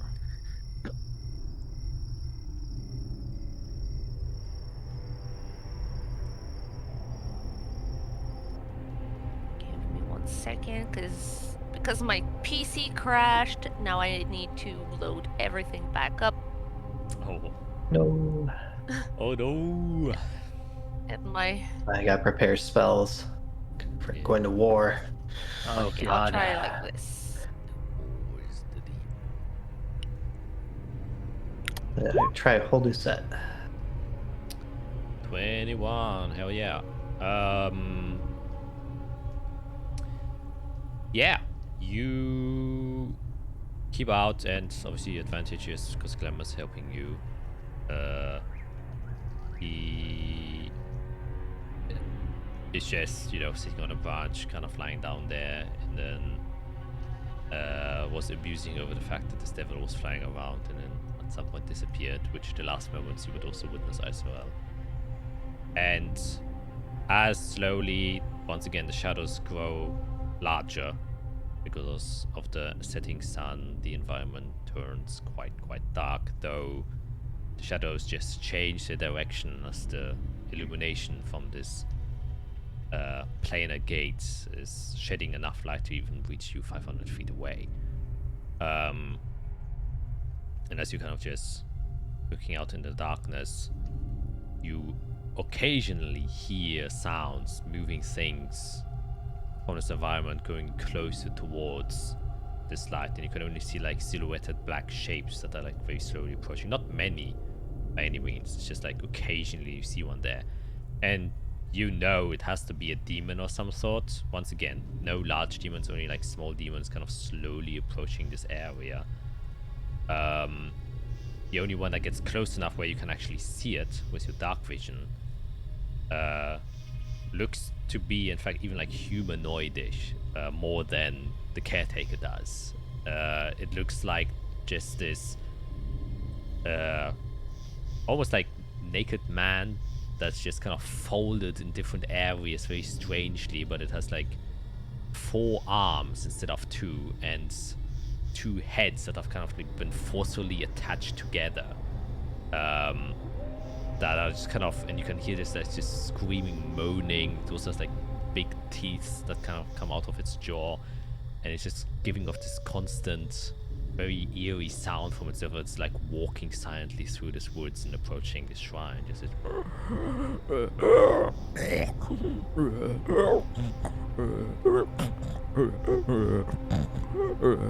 as it's moving away from you guys, which is at this point you'd like notice wherever the hell this thing came from. It seems like this gate is attracting quite a bit from probably far away, just slowly making its way here. Though you would also expect from the frequency of how many demons you even see or notice in this night alone during your rest, that you should have seen more at the gate itself, but you get the sense now what you've witnessed there that they all seem to just jump in and self-annihilate, which is why you haven't seen any more than just the ones that spawned there. So they all are just kind of suiciding themselves at this gate and slowly just sapping it away and destroying it. But nonetheless, 8 hours pass without troubles, as it's now 1 a.m. in the evening, and the only thing that remains are the deep shadows being casted by the rift. Okay. Quick group huddle. Huddle in the hovel. Yes. Glamour, you're invited too. I'll probably need your help. Alright. Okay. So our goal should obviously be taking out the egg creature first, since that just makes more egg creatures. I think Eric has a good point. We shouldn't group up too much, and if we can, we should just fly or stay, 40 feet at least away from these vermin. I guess Glamour, we haven't tested it yet, but I'm thinking about giving you a spell. Would you like to cast a time spell or a abjuration spell to protect Eric and I? How about an abjuration spell that protects me? Or at least us. I won't be able to do that this time. Huh. Eventually I may be able to give you my necklace. Eventually. Alright, this seems like bait, heavy bait, and I'm taking it. Alright. And what do I have to do? You're just gonna cast an Ire guy. It'll protect our minds. And then you just hide. Oh, okay. I thought like somebody shoots something and I have to like jump between it and sacrifice myself. Because that's what you usually do with me, That's my only experience. Preferably you don't poof away this combat. This combat? Please. You might... Every combat would be nice that I don't poof away. Still painful, Yeah, we'll work on that one step at a time. Very well. I shall take it with pride. Wonderful. So I'll cast Intellect Fortress at 4th level, put it into a bead, and then give it to Glamour. No. Oh. Yeah. You'll be casting a spell. I don't think you can do that if it's in your stomach. Yeah, I didn't want to eat it. Aw. I just wanted to, don't have to crack the bead or something. Isn't that how it works? Oh my gosh. It's like a cyanide pill or something? Gee, no. I don't know. No? You're the one who's messed up. Don't question me. I'll just open a pouch of his and put it in. So I don't have to touch it in order to use it. Just like focus on it. It's magic. You cast spells. Yeah. With my used to be hands. I'm a cat now. I don't know if you realized. It's a little bit different. Well, I will get you a new fancy arcane focus one day. Wow. Alright. I'm down. I don't know if I can cast. Actually, when I go back, I can. In my little wherever I go with my Really? spider friend. Yeah, that's how I've been able to craft things, because I could use Mage Hand again, which also, strangely enough, turns into a paw, which is a little bit annoying. Well, you've always had paws. Now that's racist. No, Tabaxi have hands. Do they? Yes. Yes. This I is feel like I've crazy. been- This is crazy. That doesn't sound right. I'm looking up a picture. That's Hold on. that's some holy religious ignorance right there. God, that doesn't sound right. It just doesn't sound What right. you think I lick my balls too to clean myself? Yeah. Yeah, that's what I I thought. think we've all seen that glamour. Damn it. Yeah, in my new form. In my new form, it's actually quite pleasant. But not when I was in Tabaxi. Stands on his Okay. two legs again. Okay. So are we all okay to assail it within the next hour, so I can start preparing spells? Yeah. Yes, so. It's the best course of action. Okay. Kind of just crack my knuckles. So I'm gonna put alacrity on all of us, including glamour. I'm gonna put mage armor on myself, including glamour. I'm gonna activate my necklace. I'm going to cast Crown of Stars. Glamour is gonna not swallow the bead, but cast Intellect Fortress on me and Eirik. And I think that's all my prep. Alright. How long does Crown of Stars last? An hour? An hour. And then I'm gonna take a short rest so I can use Arcane Recovery to get some of that back. That's straight up Baldur's Gate.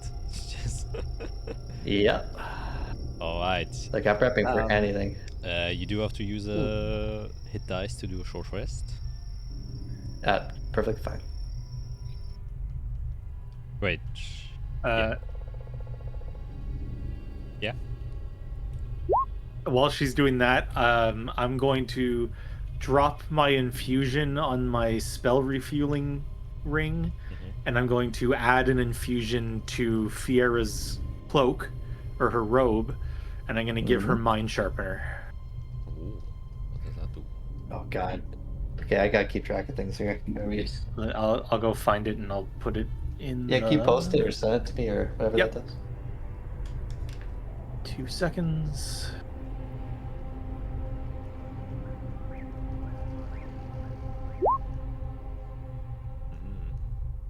I like how we're doing more preparation than when we walked into a devil church.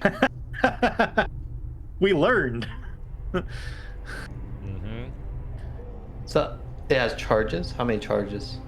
4 charges. 4 charges. Wow, that's a dope spell. Or infusion, I guess. Yeah.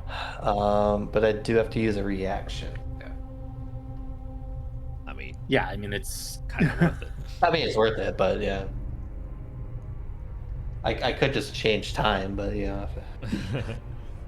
Or you could just not Cool, fail thank in you, the first thank you. place. You got it. I'm also going to do something. I am going to cast Aid at 5th level to give all of us 20 temp HP. Then I don't have to use my necklace. That is amazing. Thank you. And it lasts 8 hours. Oh, awesome. Nice.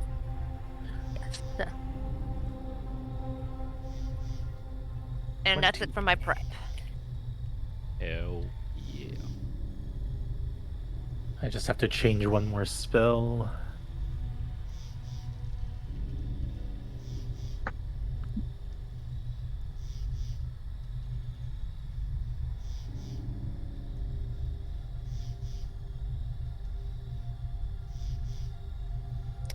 Well, Glamour's up to 15 AC. Hell yeah. I'm gonna roll his HP and hope for 4. Wow. Oh, Yay! He has 4. I should give him my necklace one of these days, see how much HP he gets from it. Oh yeah. Then you have 2 magic items. That'd be funny. One day. Okay, so I have my crown. Intellect Fortress on me and Eirik. I'll post that just so you know what it does, but I just want to protect your mind.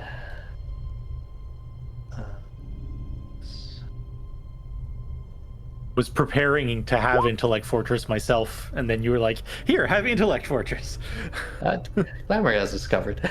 Yeah, he needs something to do. Okay, well, I'm more or less ready. Well, more ready, I guess. Okay, so we need to secure it, but then we also have to...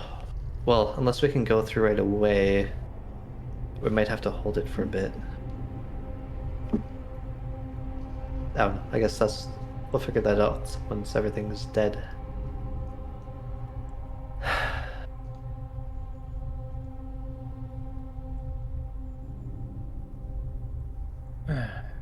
1 a.m.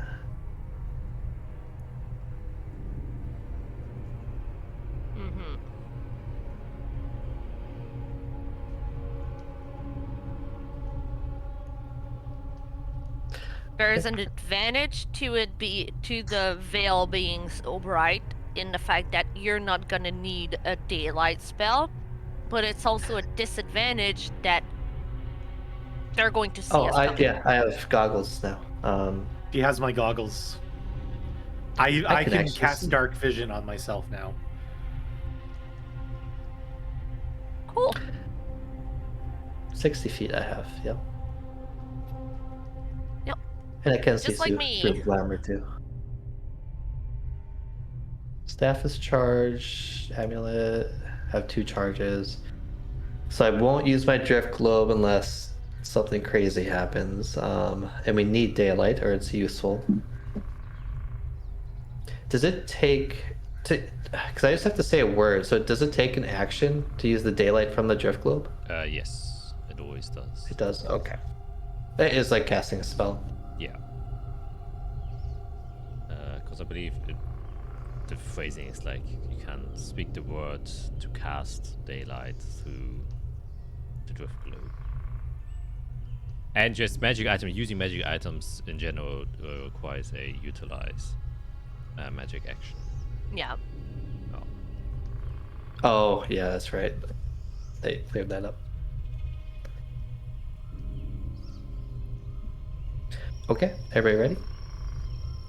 And just for sake of knowledge, the Mind Sharpener is 4 charges, and it regains 1d4 charges at dawn. So it's like a permanent thing?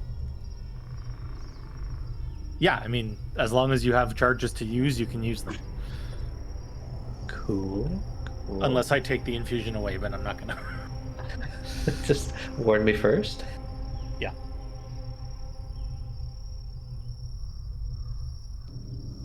Yeah.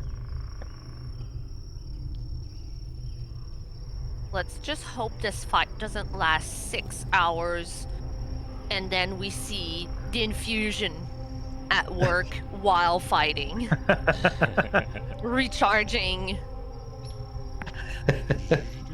Right. No, I feel pretty confident. We should be okay. Yeah. Okay. I'm not Yeah. confident, but I'm also not like in existential crisis dread just yet. Just Perfect. neutral. Everything is neutral right now. Yes. Well, yes. anything that we haven't thought of happens, let's just communicate and yeah, we'll figure it out. Yep. And Glamour's taking part, so can't go wrong. Hell yeah. Hell yeah. Okay. Luckily, I don't have any pants that I can shit, because I'd be doing it right now. Right now, I'd be doing it. I would be doing it right now. Oh, you know what? I'm actually Having gonna. pants doesn't stop you from shitting. That's actually a good point. Well, it prevents me from Can shitting my confirm. pants. It's preventing me from shitting my pants. That's what it's doing. Can confirm. He's just What? dripping shit down onto the ground. You see a bit of poop next to him. That's not for me. Oh my god. So somebody else. Not for me. Oh my god. It was the I devil. don't have anything to say anymore. It was the devil. Just... The devil left his shit here. So we're ready? Looks like it. Yep. Okay. Start heading out. Alright, as you descend out of the owlbear hovel into the darkness, only seeing the light of the rift. So we're gonna take our first break. Hey. Hey, and we'll be back shortly to see how this venture goes. I mean, this is probably the most prepared you've ever been for anything. Yes. Yeah. That's crazy. Right spells, right items, right. We have a plan. We scouted. Yeah. Yeah, it's the first time you've scouted. Oh yeah, wow. We have so many ways to scout, and we never do it. Yeah, it's crazy. Yeah. Alright, yeah, see you guys in a quick sec. Ciao. And we are back. So, with all the spells casted on yourselves, glowing and just being the powerful people that you are, you come out of this owlbear's hovel from the tree and start to approach. In which way are you approaching? Obviously, Fiera will be basically impossible to hide because you got these 8 glowing orbs of starlight surrounding Stars. you. Yes. I mean, should we just make it simple? I'll just go kind of from the south, and you guys want to like go from different directions? We'll kind of change it up for once. We'll try to surround the place. It's not a bad Work idea. our way to the center. Yeah, makes sense. Do we I think guess fire is best for these things, or should I use my force cannon? For you, I think fire is going to be the best. I think anything radiant is going to be what is best for these demons. It's good Because to have they're the- variety too. Yeah, but I do think for you, if you have your fire, because your fire is quite potent compared to mine, I think you'll be better off if you use your fire powers. The extra power from fire only comes from me casting spells, not from using the cannon, though. No, sure, but even with your cannon, I think the fire is going to be a better idea than like I'm not I guess- dismissing. No, Is it just single saying. targets or because there's a lot of them? Yeah, it only targets one. Yeah, it's only one target. Okay. Because Don't. I mean, the force cannon can shove it, right? But it's going to move. It's got some reach, and it's going to move anyways. It has those Yeah. tentacles that we should be avoiding at all cost.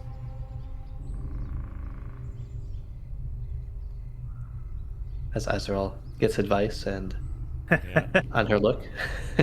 He's deciding on my social battery status. Oh. Oh. Oh, I also That's have one funny. of those. Yeah. Yeah. All right. Okay. Yeah. Let's do it. We'll surround it. Then you can't tell me, guys, in basically what manner you're approaching. Are you like trying to get there fast and just like quickly guns blazing, poo poo poo? Are you just going there normally, just seeing how the vibe is, or are you like deliberately trying to at least try and be unseen for as long as possible? I'm not going to bother with that. I think guns blazing is kind of our way. Okay, just rushing in then. Because if we try to do what I did last time, they might sneak up on us, and then, you know. I do have pass without trace. However, it is wait, no, it's on my staff. So I could cast pass without trace on us so we can approach silently. Or more silently. So we could approach silently, get there, get into position, and then 3, 2, 1. Yes. Boom. That's Yes. actually pretty smart.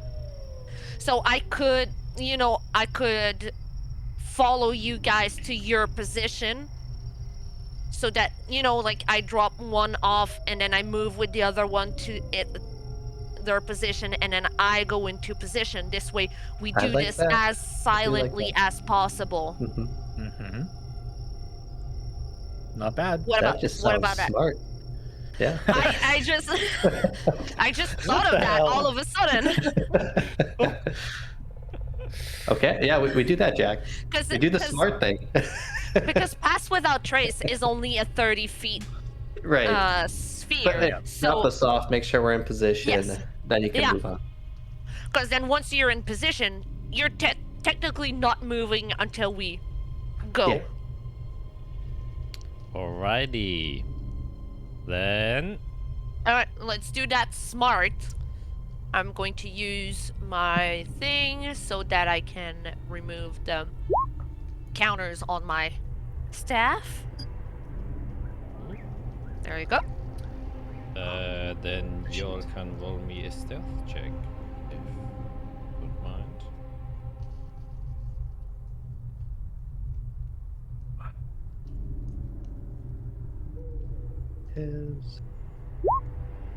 That's a plus 10. So Glamour has 29. I have 24. I have 23. 20. Nice, nice, nice. You approach silently with the magic of Israel, dimming the lights of your glowing orbs, Fiera, allowing you to approach even not only without sound but also without sight. Though you also get the feeling you didn't see any eyes on any of these demons, so actually light might not attract them Really? in any way, shape, or form, because they have these weird skulls. Well, magic does. It's Yeah, a 7th level spell. There are That's other true. things in the forest that have eyes. exactly. Yeah, but you're also, competing against this big rift of magical force. So you're hoping that it's the casting itself that can, that quick burst of magic that it grabs their attention is what you're basically hoping for. And as you slowly trying to suppress all of your magics and sounds and any other way that they could potentially see or hear you coming, you make your way there.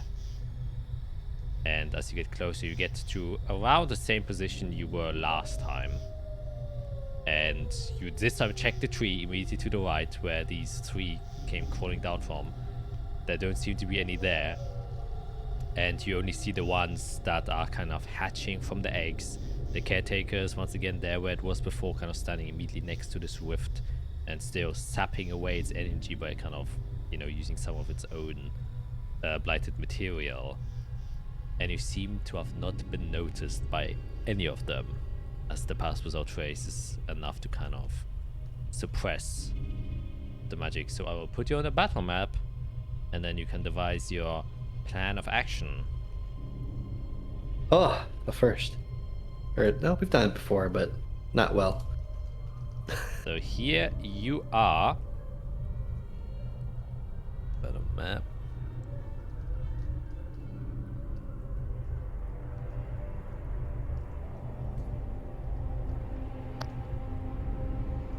Okay. Full screen. There we go. So all Oh, of it's the light dark. source we get is coming from the orb. Yep. Yep. Do you have dark vision, Eirik? It is dark. I have it prepared, ready to cast if I need it. Okay, then you would see less. Yeah, I mean that's probably better than my drift globe.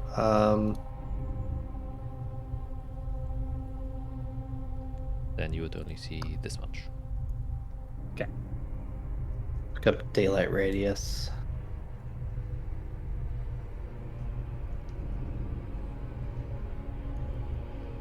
Daylight. I think it's 120.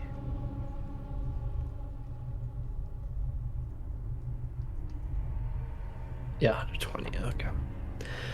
Well, if Eirik, you want to go to the west, Israel to the east, and then who wants to start this off?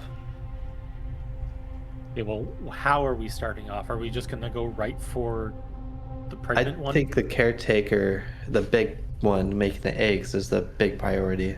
The quicker we take that out, the less problems we have. Yeah. And if we have to deal with the small ones that are attacking us, that's fine. But I'm gonna fly straight up. So I gotta get glamour out there. I could. Hmm.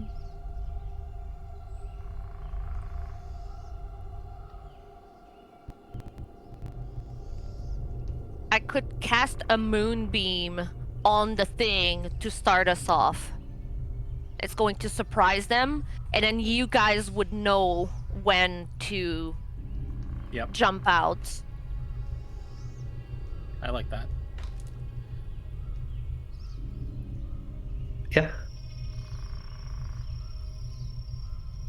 One thing to note is we should keep our eyes open for additional creatures coming here. Yes. So let's all work our way toward the center, so if something unexpected does happen, we can kind of help each other. Yep. Slowly walk in. Get rid of the things as we go in, and slowly get, and not rush to the center. Yes. Yeah, sounds like a plan. All right. Stay away if we can, and just get kind of closer and closer. 1, 2, 3, break. So, well, I'm going to drop you off, Eirik, first, Yep. and then I'll get into position. Yeah, go find a good place on the west side. Alright, so the way we're gonna do this now, if any of you move out of 30 feet, you would have to do another stealth check, because the stealth check brought you to this point right now without being seen. As long as you was in If I stay here, you wouldn't have to do do anything. I have to make another? No. I will literally just stay behind 30 feet. Oh, that's a radius. I will stay behind right in this nook. And then Glamour's gonna stay behind the tree, Okay. if that works. And then I will just not move. Alrighty. Alright. The others? We're going to move westward to drop Eirik off. So slowly make our way, like, around here. Do you see me, Eirik? I don't. I will move you there. I shall move you Okay. there. No worries. Just the cannon. There you go. Perfect. So a new stealth check.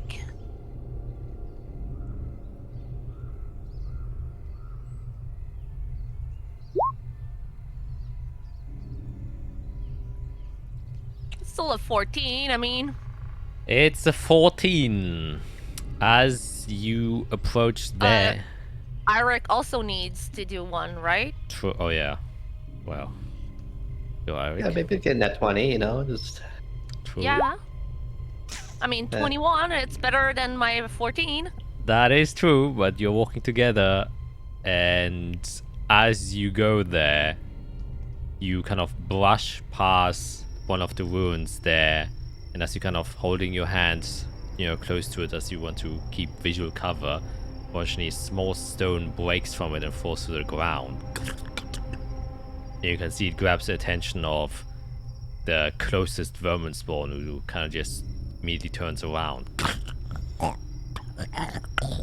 Doesn't seem to have like immediately noticed you yet, but he knows that something's up.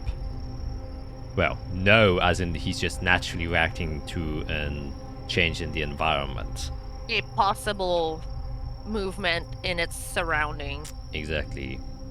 So, I haven't seen it yet. Your surprise isn't bluffed away, but it will be difficult from this point on to do any additional movements. If you react now, you still get your surprise round, but any more will risk it that they will notice you. I mean,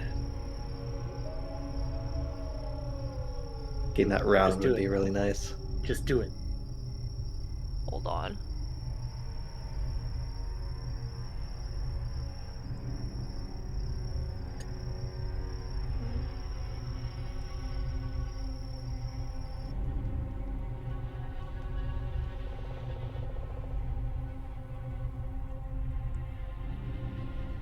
Just staring into the white circle that's just glowing. Getting hypnotized. It's very pretty. Yeah. Okay, I'm going to do something real quick. I am going to Misty Step up there. So they shouldn't see any... Oh, no, wait. No, never mind. I just thought about it. It's magic. I'm not doing that. I just thought about it. Good thing I remembered. I will look at Eirik and I'll say, can't move. We gotta go now. Do it. Okay. Do it. Fucking do it. Oh.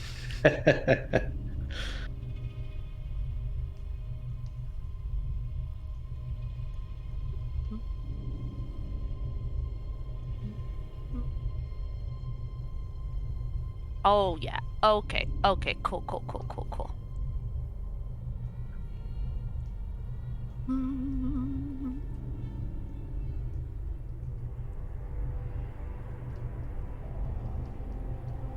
Is it the small one or big one? You have to turn off snapping. Oh, frickin' snapping. Again. Sorry. Forgot again.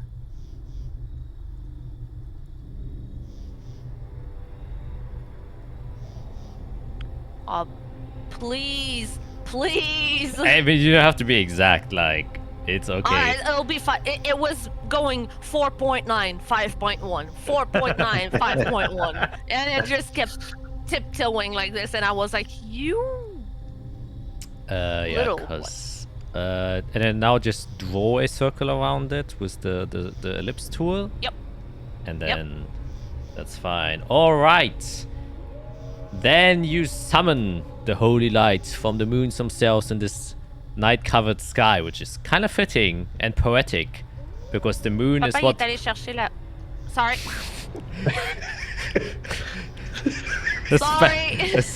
A spell was casted on me.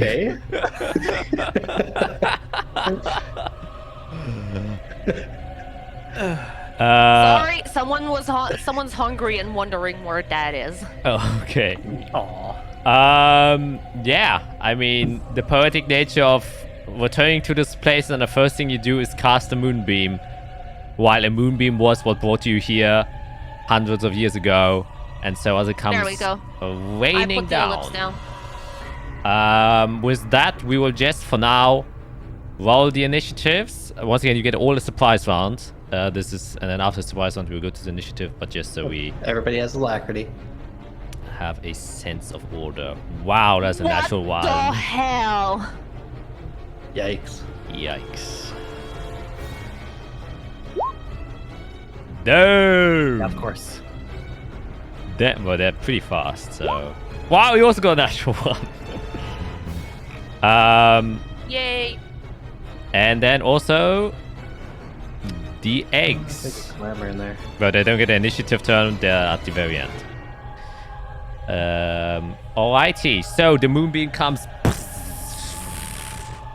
crashing Let me down. cast it. Yes.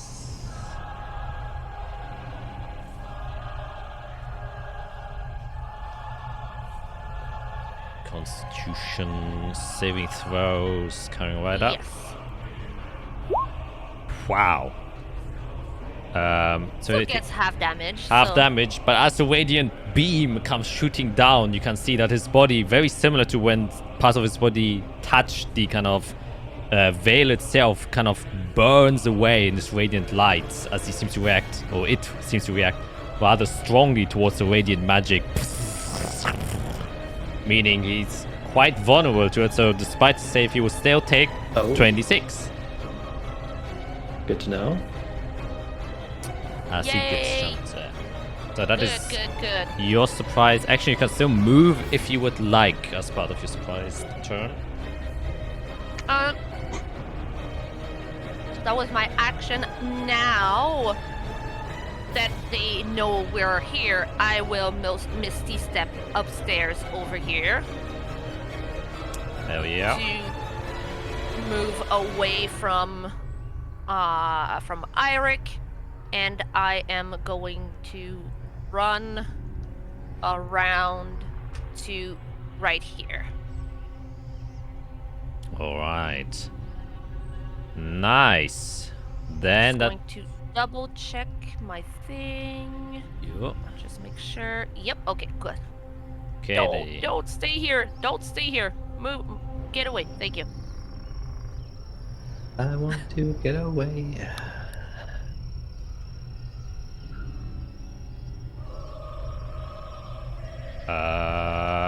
Hell yeah, that ends your surprise turn. So either Eirik or Fiera, whoever wants to go first.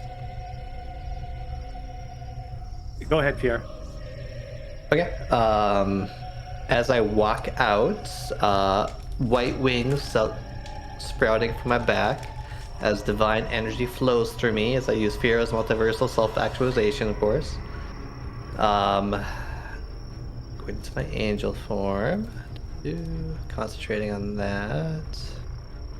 I will fly up 60 feet.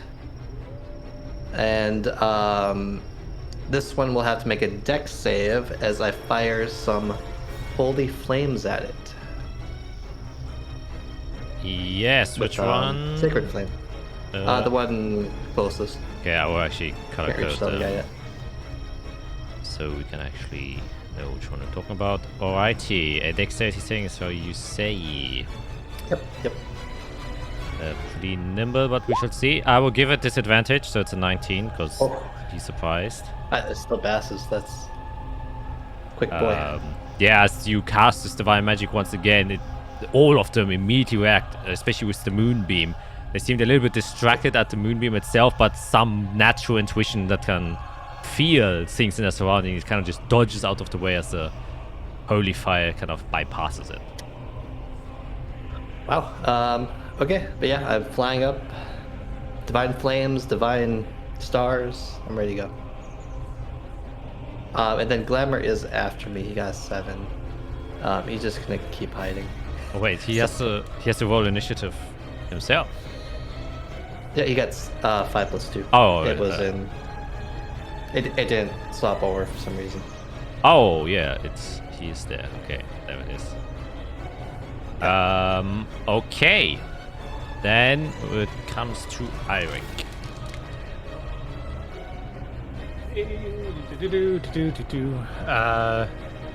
I'm going to send the cannon has this cannon is 30 feet of movement. Oh no, 15 feet of movement. So the cannon's gonna start walking I'm going to firebolt big old pregnant guy. All right. Yes.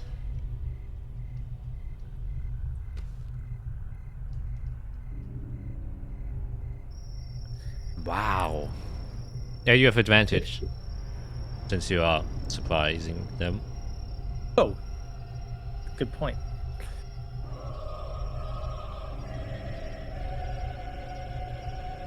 That's better. Yeah. Well, definitely miss now.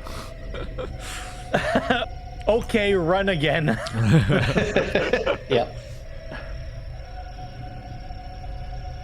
No, that definitely hits. So there's a 1 in there, so that makes it 2, so 25 damage total. All right.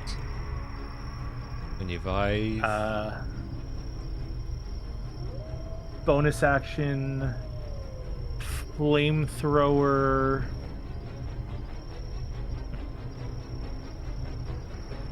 I still go for that guy, or should I just? I'll go with this one. All right.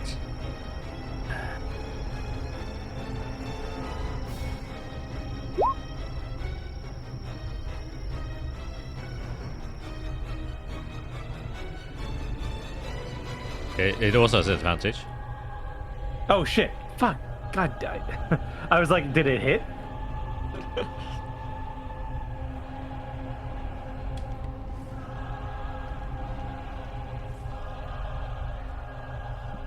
Yeah, see, that's why you have to also advantage. Holy shit. Okay.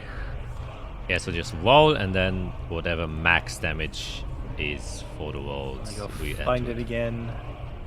3d8.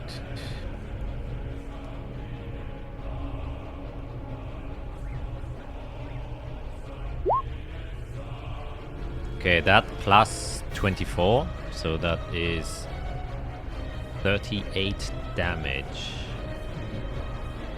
Wow, that's Pretty a lot. good. Yes, it already looks quite. Plus 34? That wouldn't be 38 then. No, that plus would plus be 24 24? is 38. 14 and 20 is 34. Plus 4 is 38. Yeah.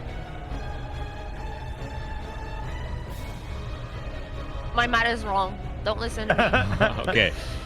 But yeah, as these blasts of fire come hitting at you, blast one of its legs that are in the front just completely away and just flies to one of the trees. And then your cannon shoots with its fire, incinerating even more. And you hit the front of its, as you call, pregnant body. And you see more of these ace kind of just explode and disperse from the heat casted upon them. And it's quite damaged from that already. Great. I'm gonna fly here, and I'll put myself 25 feet up in the air. All right. Very well. Then that shall ends the initiative thing. Combat's done. Right, End yeah. of initiative. I just have to something. Can the flamethrower? Isn't the flamethrower like a flamethrower? Doesn't it do like a cone? Am I crazy?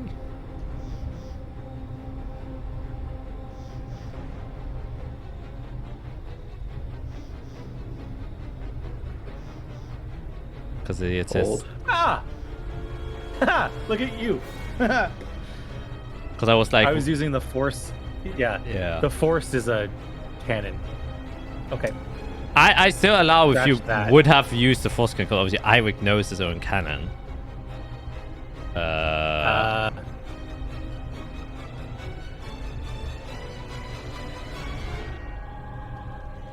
Because obviously you all wanted to make like a ranged assault, so it would have made little sense to use the flames. No. So we can keep Yeah. just roll the damage for the force cannon instead, 'cause that's a little bit less, but Still good enough.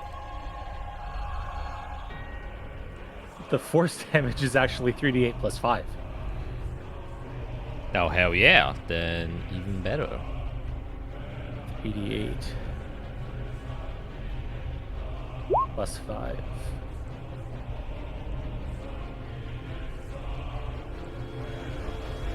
So that is a total of Oh boy. 32, 24. 36, I believe. 36, Yeah. right? Yeah. So 2 Thirty. damage more. Wait, 18 plus 5. Oh, 37 then. Yeah, 37. 18, 19, 20, 21, 22, 23. Plus max damage. Oh, wait. Yeah, no, you're right. That's Yeah. 23 plus 23 24, plus that's 24. 47. 47.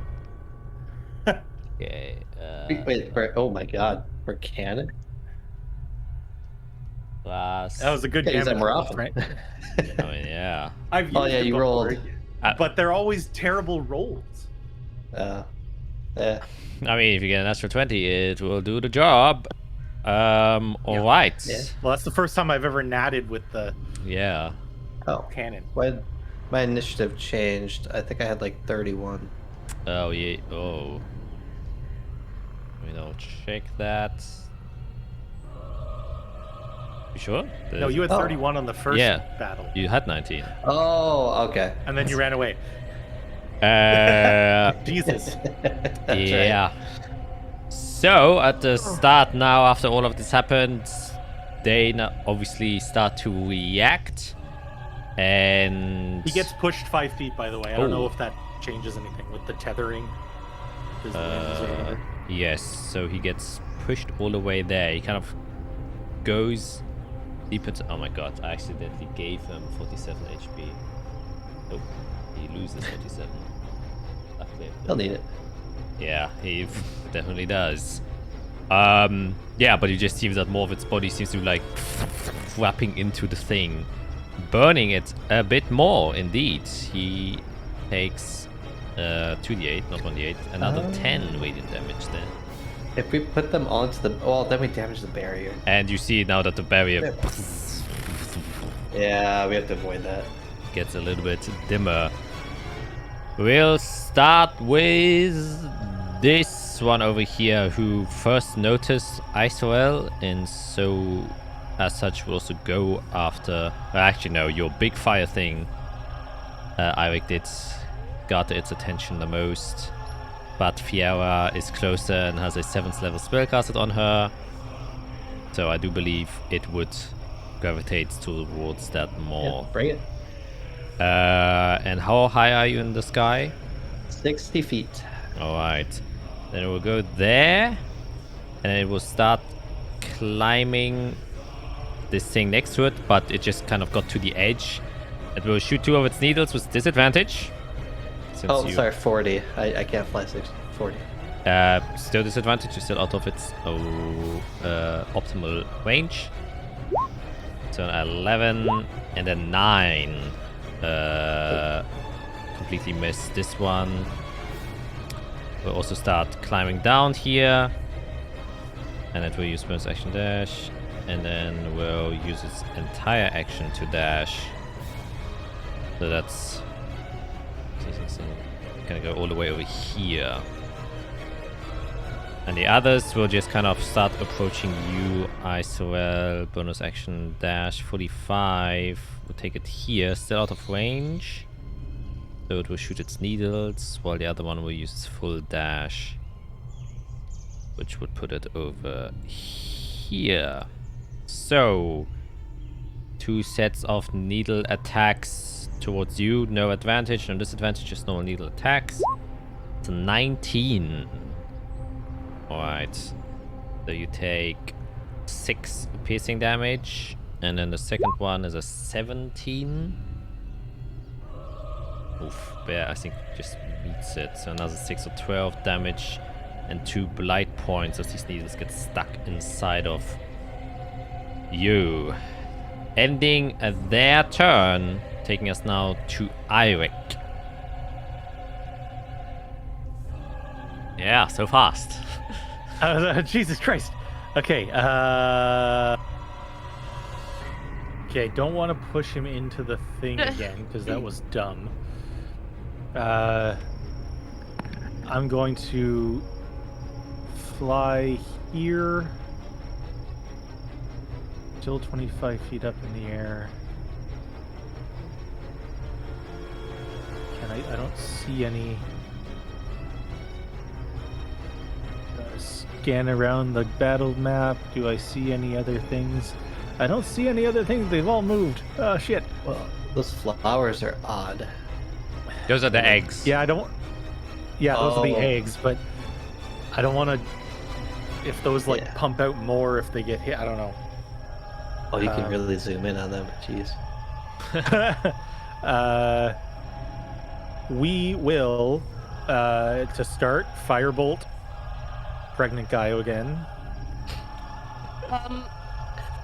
Right. I just realized my moonbeam also casts dim light around it. Yes, but I don't think it's more than what the globe or the gate is already doing, right? Because the gate does like 60 feet illuminating around it. Okay. So if it gets Yeah, out of that's that fine. range, then I would definitely take that into Okay. consideration. Okay. And you do have to Cool, make cool. 2 concentration checks because you got hit twice for the moonbeam. Yes.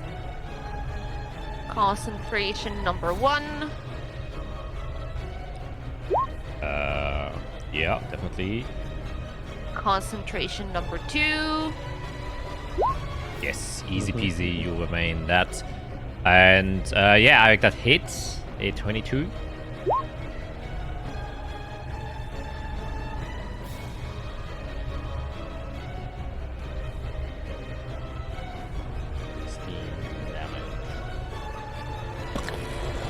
And then Force Ballista, I will. Let me just run a measure real quick.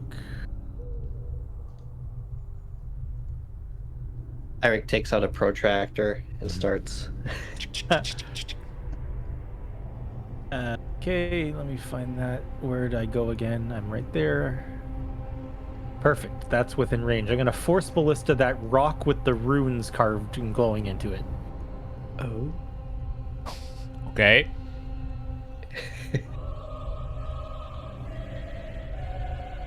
Yeah, it definitely hits.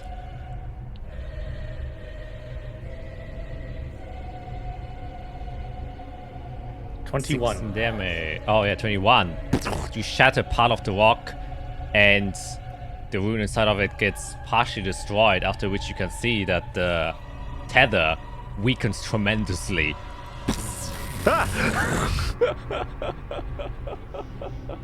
No. Eric! Eric!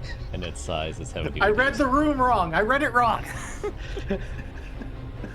Don't hit the rock. Oh my god. And the veil closes. You guys are stuck. Yeah, a bit of a misread there. Every other time we've had something written, carved into the battle map, it's been kill it, get rid of it. Yeah, unfortunately, demons can't ride, so that might have been a. But yeah. Anyways, that ends your turn. You want to move anywhere? Yeah. Oh god, no, I've already moved. Okay. Fiera. That is kind of Yeah, so funny. Think about using chronomancy to fix that. Nope. Yeah, listen. Oh, these guys are quick. Oh, It's a bonus action. That's an action. I got 2 little guys. First things first, I'll take a moat and aim at the pregnant man. Yes. Oh, why is he? I should rename him this demon, pregnant man. Oh, it didn't show up. That was a 29. I have to swap over. It's not showing up. God dang it. Oh no, is it happening? But maybe I can see it on the log.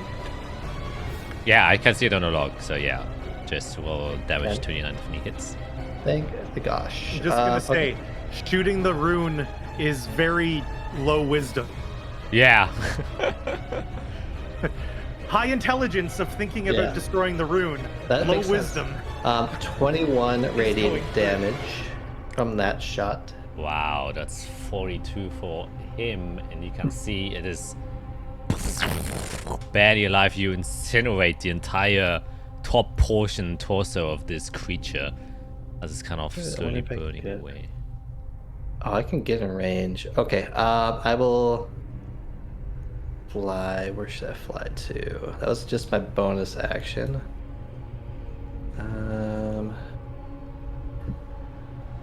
Okay, I will fly over as far as I can go. Now we'll go 60 feet up. And then he also has to make a dex save because I will use some holy fire at him. Alrighty, Dex saving throw coming right up. 11 is a failure. Great. This will be a 3d8. That doesn't go over. 13. 13 damage. Yeah. Bringing it up to 26, and you burn it even more. It is really, really looking bad for it. Action, bonus action movement. That's it for me. Glamour will just keep hiding. It looks like he's out of sight, so he won't move an inch. So Alright. he'll nestle in there, back to the wall. Yeah. Nice. Paws over his eyes. Then that should take us to Ice. Well, Yes, I will bonus action Misty Step over here. And then I will use my magic action to move the moonbeam again for it to be into the creature's space. yep. So it needs to do a new save. Mm-hmm. There it goes. And a 15 fails even. And here's the damage. It's coming. I mean, how do you want to incinerate this thing?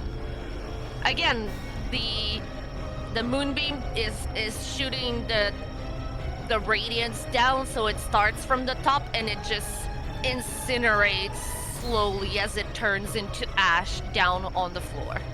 It does indeed, vaporizing it even beyond the point that even no blight is left. The only things left that was there kind of gets also dispersed within the veil itself, as the last bits of it also take everything away with it. And that demon is gone. All right. And then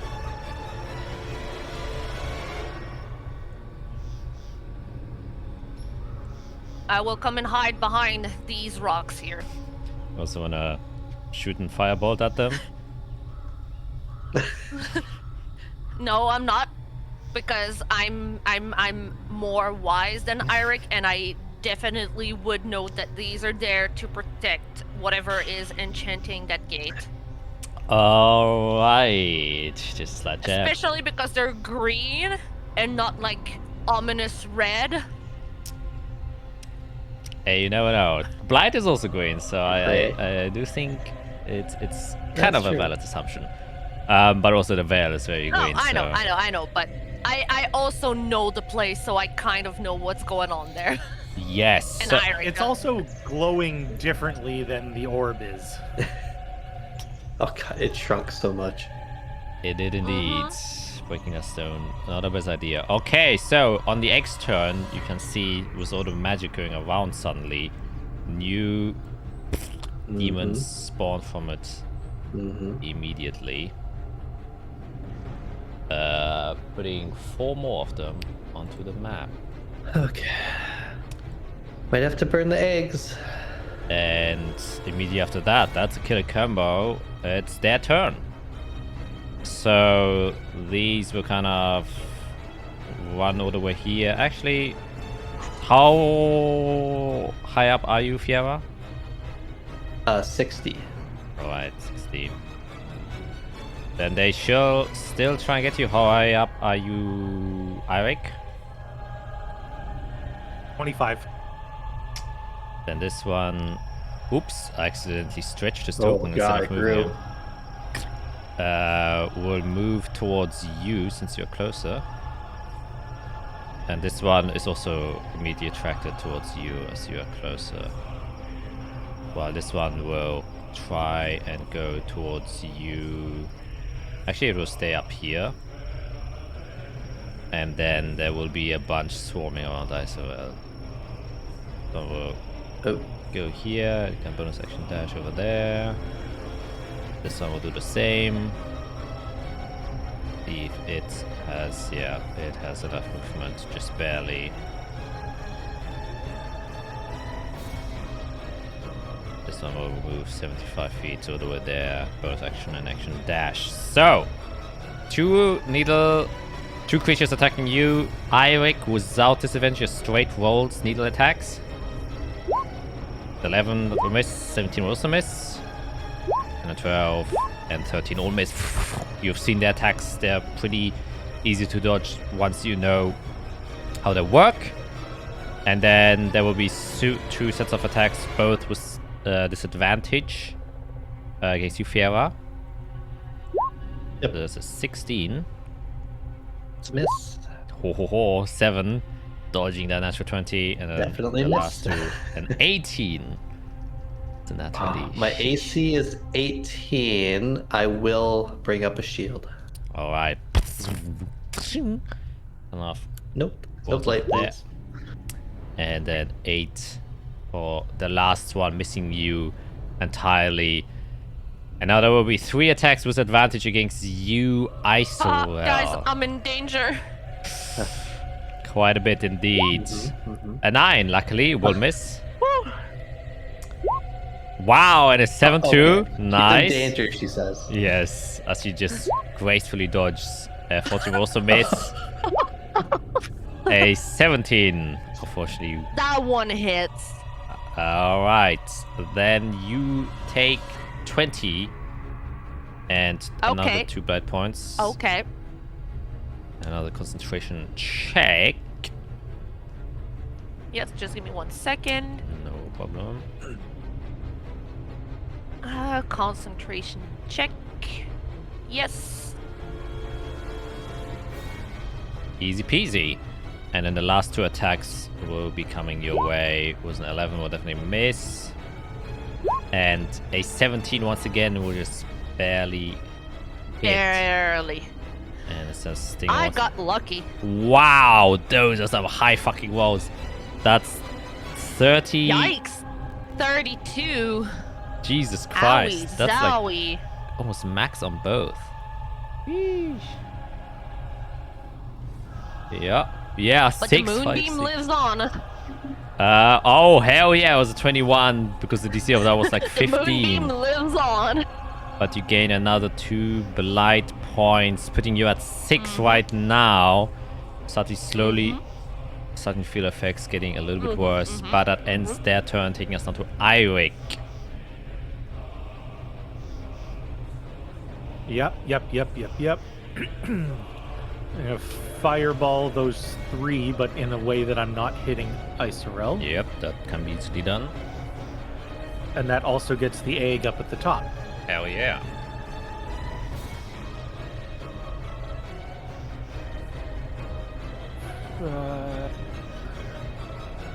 There we go.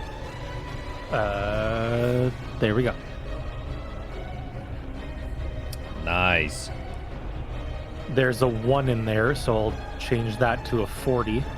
Yep. I will go top to bottom, left to right. Where's that? That's a fail.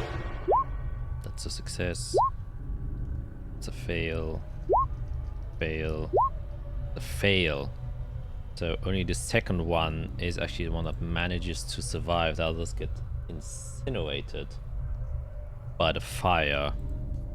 And the egg as well for the damage, more than enough to burn that to bits. Cool. Taking that one out of the game. As this big fireball just decimates the form back to liquid blight. Into an unmoving form. Alright, anything else? Bonus action, force ballista, the one still next to Isorel.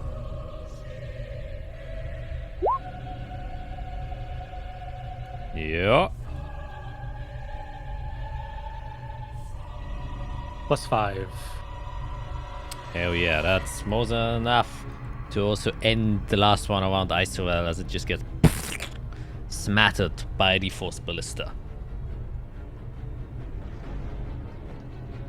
Sweet. And then I'm alive.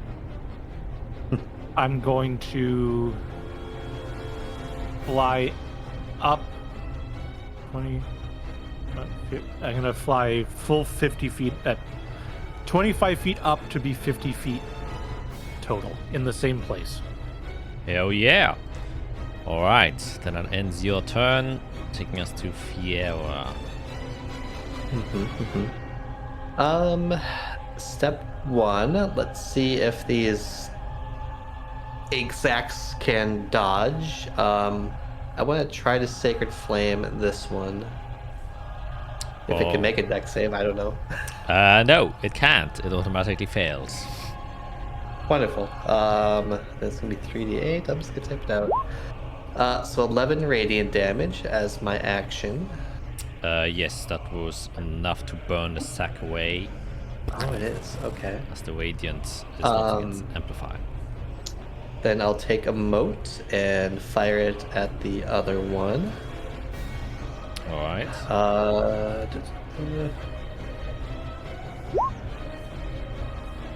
Wow, that's not one. Wow. So I will chronal shift and do it again. Alright. Reaction.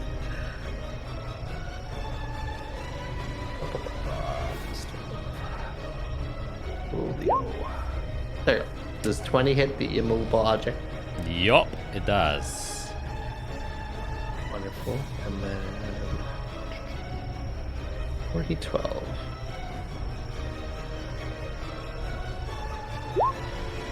It's 19 radiant. Yes, that is also more than enough to destroy the exact. Okay, there more. Oh, there's one more way up there. Let's go fly. I will fly. I can fly 40 feet. So I will go over here. So that's my turn. For Glamour's turn, he has a climbing speed of 40. So I want him to climb the tree he's at and then look for danger. Alright.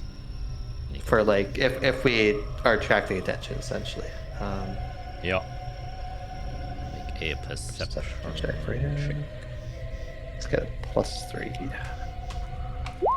13. Alrighty. And he's proceeding to watch. And seems like for now, it is dark, but I don't see anything. Perfect. Okay, yeah, that'll be his turn. Then we come to Isorel. You've been freed from immediate Yes. danger around yourself. Okay.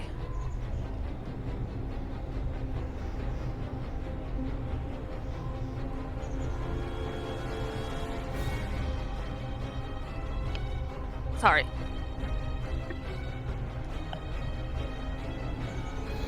Pizza does sound good. Yeah.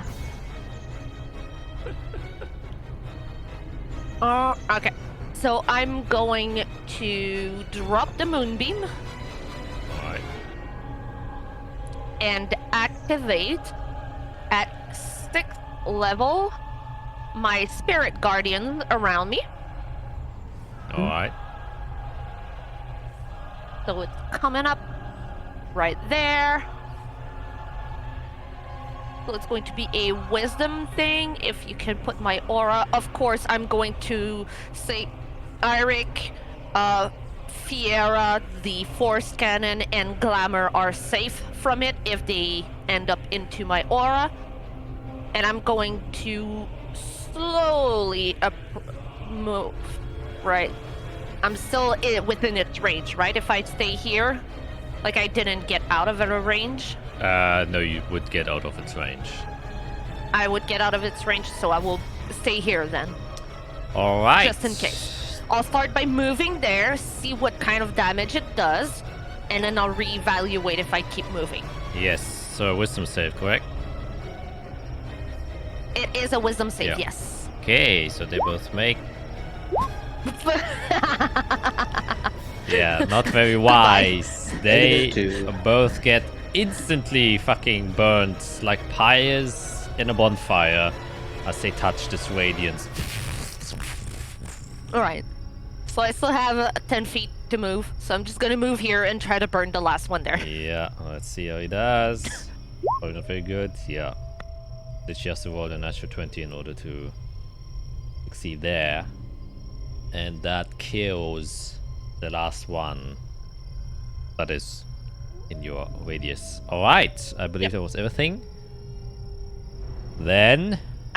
I think, does dropping a spell cost a bonus action? Or No, is no, it no, just it's for like free. It's for no, free, okay. yeah. So I still have my bonus action technically. Yeah, if you wish Let to me do anything. think. Yeah. Let me think.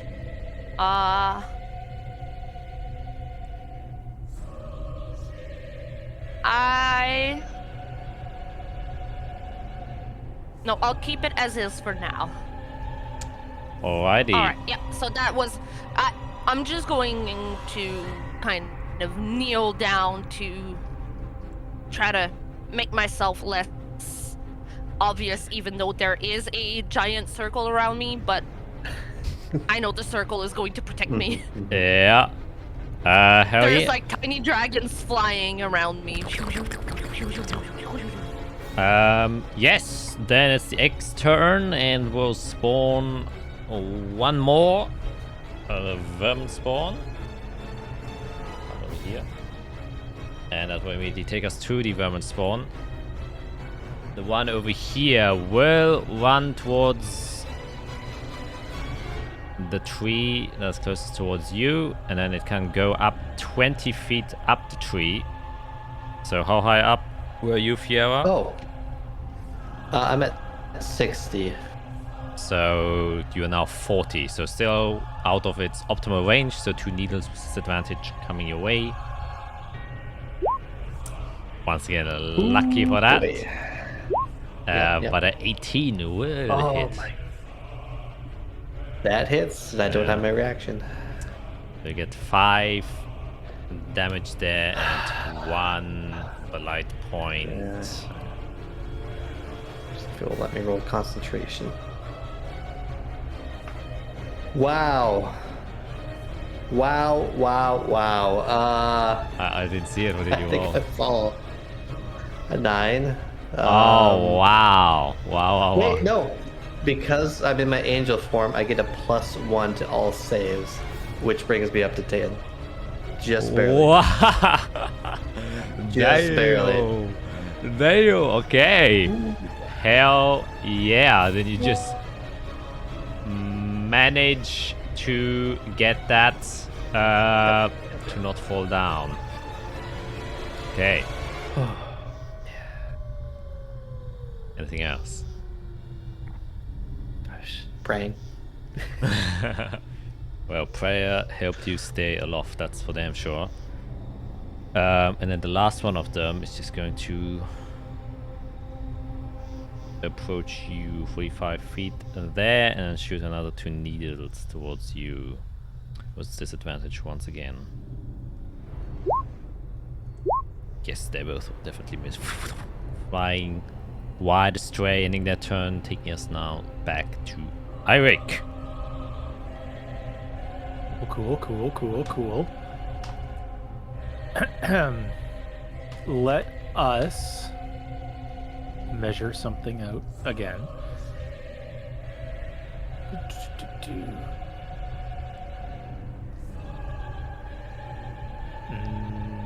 No. about Fiera.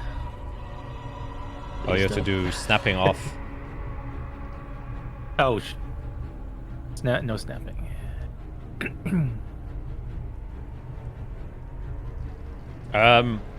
Fiera, by the way, 60 feet in the foot, so you can't hit them both without hitting Fiera safely. Oh, then great. Cool. Yeah, done deal then. Alrighty. Another big boom.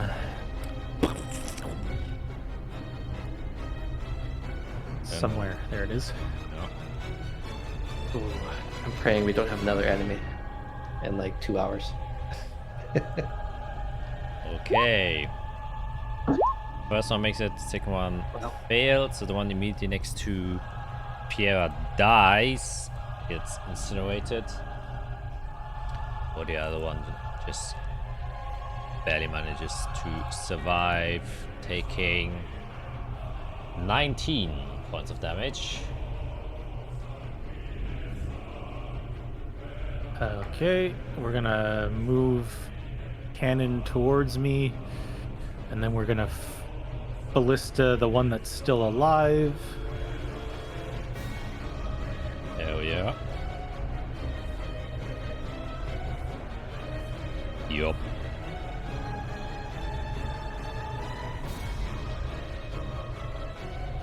Hell yeah.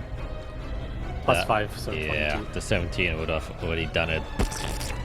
It gets just blown away and explodes in a little fountain of blight that just falls onto the stone that was destroyed by you.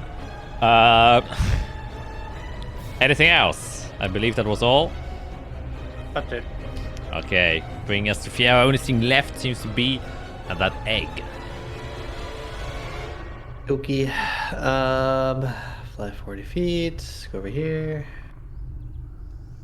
Yep. Can't make a dex save, so for my action, I will try to burn it with Sacred Flame. 3d8. Alright. Holy Wow. shit. And that is more than enough to destroy it. It gets burnt into a radiant pyre, destroying the last of any known threats around you. As all becomes quiet again. And as it does so, you actually see that the glowing gate, though one of its magical runes was destroyed, starts to grow immediately again. And as there's no, you see, active Nice. force reducing its size, it does start to grow back to its original size. Oh, good. And as you just kind of looking at it, you can see that the magical energy just keeps expanding. And the veil itself starts to kind of close in. The mist grows a little bit stronger as the magic force itself is now just kind of being able to exist in its natural state how it's supposed to. And after a short while, you were seeing this also while you were doing the arcane eye, that it was like trying to change its shape a little bit as the gate was trying to course open. And now that the demon is gone, you do see that suddenly this ring of green energy comes around, illuminating it. And this planar gate opens up, seemingly, in front of you.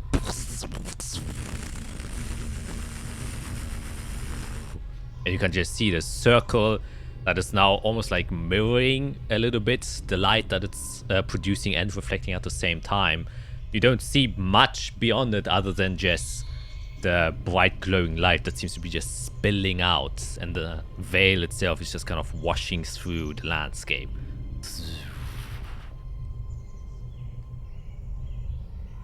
Interesting. Before we do anything though, blighted friends, come over. Let's deal with that. I might have a little bit. Yeah. Oops. Oop. I'll go where you Oops. I got a little bit closer. How many points of blight do we have total? I have 2, right? You have 6. 6. Sorry. Fieras. That's what I need. You need 2 lesser restorations to get rid of it, Yeah. and 1 for Yeah, Fiera. And 1 for Fiera. All right. 1, 2, and 3. Boop, boop, boop. There you go. Second, third, and fourth level spell slots to get rid of those. Alright, nice. And you are alleviated from your blight, the feeling of unease removed from your body. And you all also can also just feel this somewhat comforting warmth coming from this very strong magical gate, once again, now more potently than before. And yeah, you can just kind of see this weird luminous green aura that is the veil itself, though it doesn't expand to a size how Isol has described it to you, but it stays more focused and more dense within this shrine that is here. And looking around, you can see these old ancient pillars made out of stone, a lot of arcane runes carved all around them in silver that are glowing with a similar magic as in some of the stones you have seen. And yeah, you can see this open gate that is big enough for a tall person to potentially jump through. It is, by all instances, kind of flat, but horizontal. So one would have to kind of jump up into it instead of around it. And then there's this globe of light that is surrounding it, almost like a protective barrier. So, how about we visit the Feywild? Ready?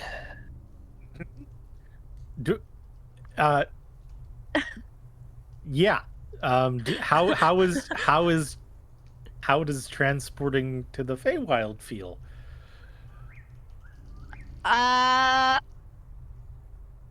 To be honest, I don't actually know.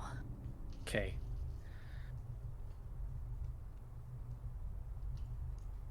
Well, Yeah. let's find out. Are we ready? Oh boy.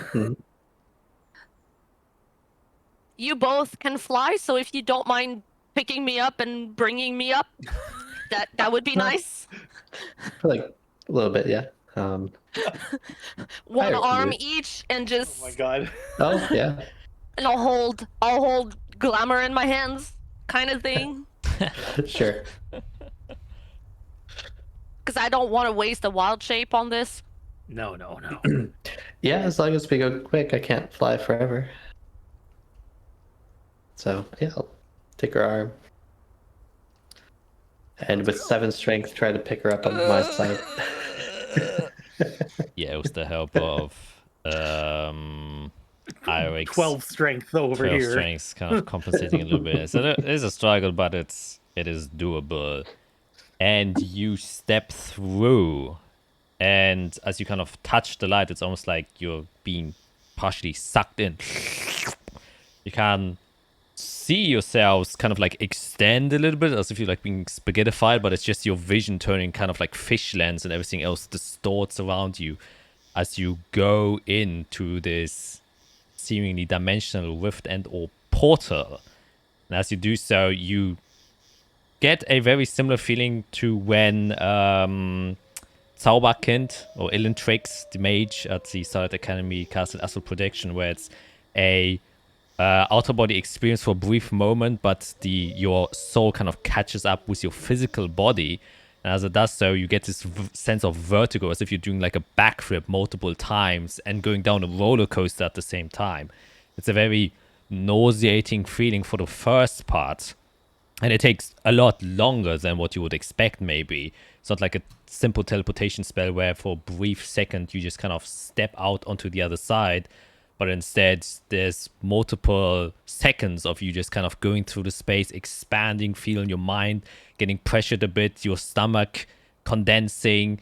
You can feel a little bit of food coming up as you're traveling through there, and then you kind of just step out, stumble forward, your feet touch ground, you feel gravity again as your eyes kind of adjust to the new scape, blinking around for a few moments, waiting to adjust to what is around you, and you blink for a few moments more than you usually normally would, because what you see isn't what you expect, as you're kind of just waiting for maybe there's still a transitional phase from you going through this gate for the very first time. You don't see any bright colored trees, you don't see any grass, you don't see any vibrant nature. No, instead you see the very opposite and feel the very opposite. You can feel and hear scorching embers around you, crackling in the air. You cough a little bit as you breathe in a bit of dust and ash as you step onto the ground. You see just a plain gray landscape with scorched black trees, some of them still burning. You see several stones and statues that are also covered in ash completely. You see a small lake to your left, but there's no nice white or blue water inside of it. Instead, there's like this black ichor, almost like oil or tar, that is just sitting inside of there, not moving. And as you kind of look around, you can see behind you this large stone with these sylvan runes written all across it in the shape of a circle, where you can still see the gate permeates slightly. And as you just look all around, you can just see a vast landscape of just a burned forest surrounding you for several miles. However, you can see in a distant horizon to the left over a couple of hills where a more dense, luscious, almost like jungle starts. But where you're inside of, there's no life. However, you kind of look to the sky, look around you. The sky here has this almost like sunset color, or more like dawn, very orange in hue. Reminds you a little bit like a lesser version of it sounds a little bit extreme, but like a lesser version of hell, where the sky is like permanently red. But here it's more like a as if the sun is currently setting. It's a very strange coloration from what you're used to from your own world. And in the sky itself, you don't see any stars. Obviously, it still seems to be day by whatever day seems to be within the Feywild.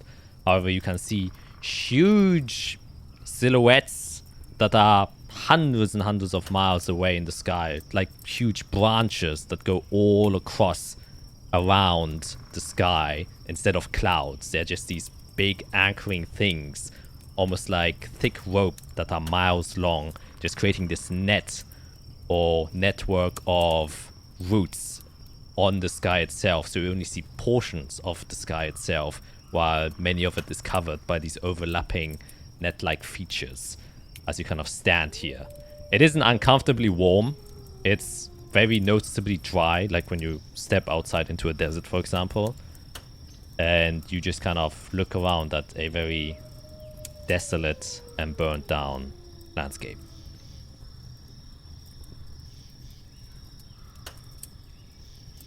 Welcome to the Feywild. It wasn't like that last time I was here. I mean, last time I saw it. Last time I saw it. Yeah. Yeah. I'm a little. Great.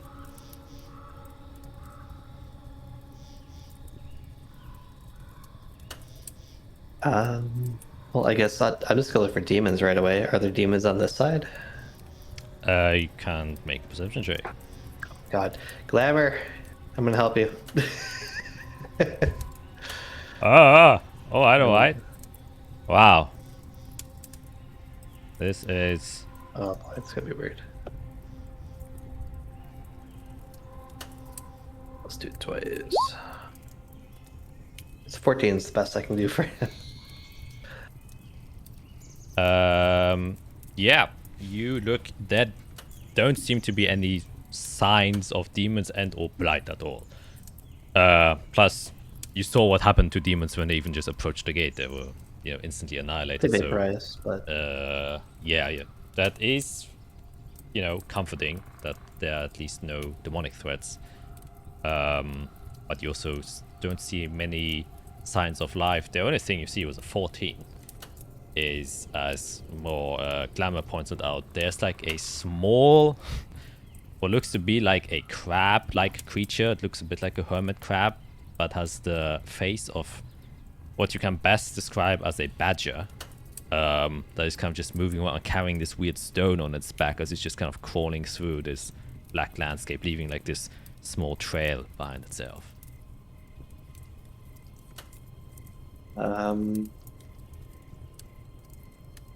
Interesting. Do you have sending prepared, Azrael? Maybe we should get in touch with their... Yes, I'm. Oh, okay. You're counting. Yes. I'm counting my words. Good. Glad you took that lesson to heart. Good to count first. Yes. Ah, is there a moon? You look up into the sky with a 14. You look at one distance down the huge line of burnt landscape, and there you see a shattered moon the way you know it from your own world. A shattered moon? It seems What? the same like your night sky. Doesn't seem different. It still seems to be a very same scape. All right, I'm ready to send a message to Esifern. Alright. I will say, my eyes roll back. Isarel here. We got to the Feywild through the shrine gate. Demons around it are dead. Where are you? Can we meet up? You get an immediate quick response, and you hear Isifern in a somewhat concerning voice. He says, Oh, Heuser. Oh, you came. That is good. You should see the wilds to the left from where you step out.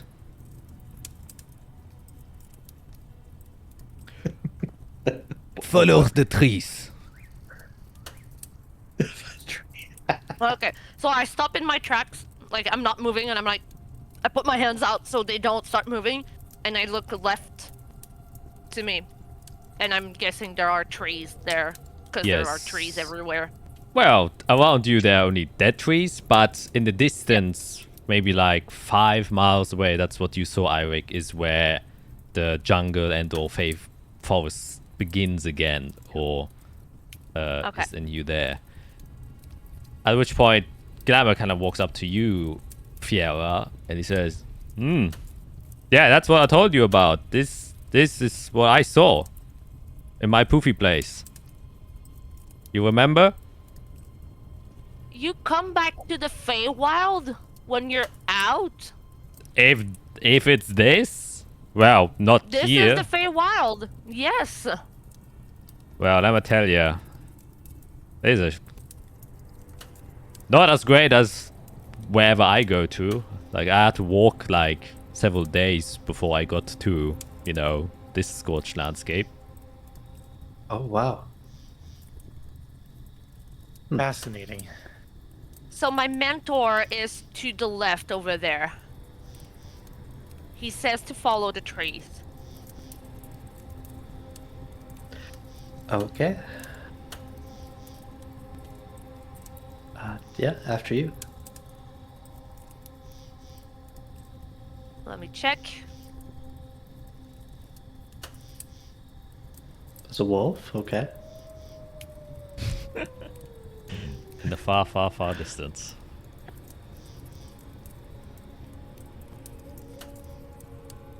Okay, I will start walking towards the trees and try to follow the trees like my mentor said. Yeah. Yeah, you start traversing out of this ashen place, and it's, an easy walk. Everything's flat. You don't have much in your way. You just have to avoid these liquid pools of oil or tar that are just lying around, where it seems like the water just got contaminated And yeah, it is definitely very much different from what you're used to, Iceral. But you also very clearly, as walking through the step a bit, see very familiar stone statues that resemble, once again, the shrine you came from. The pieces that were missing from what is in the material plane has landed here, apparently. As if the planes got like smashed together a few times or something. Yeah, or it kind of got split in half. The bridge was torn, and then some pieces landed here, and the other pieces landed there. And yeah, you can once again see these things, because this big stone that used to be on your plane was missing, but is apparently now sitting here, creating now the somewhat more perhaps permanent gates if no demons start to cross it again. And as you make your way through, and you can very clearly see where the wild itself starts, it's easy to make to navigate towards it without much problem. And the closer you get, the more life you start seeing again. It seems like whatever happened here is very localized to this area. Though, once again, Eirik, with your passive perception, you can very clearly see basically spontaneous combustion happening in the forest in front of you, where just sun trees just ignite up into flame. And disappear. Hey, Cyril. I'm guessing because of the connection being severed and all that, something happened here, and now I'm sure Azathia can let us know what's going on. Okay. All right. Yeah. Well, I'll say for the benefit of the doubt, actually, Iceral and Fiora can both make a history check.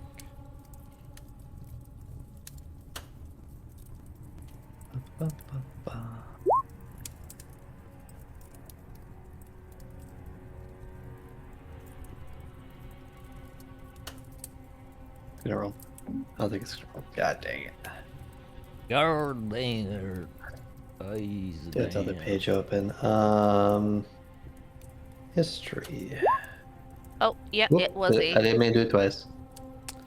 Was it the same roll both times? What the heck? That happens. No.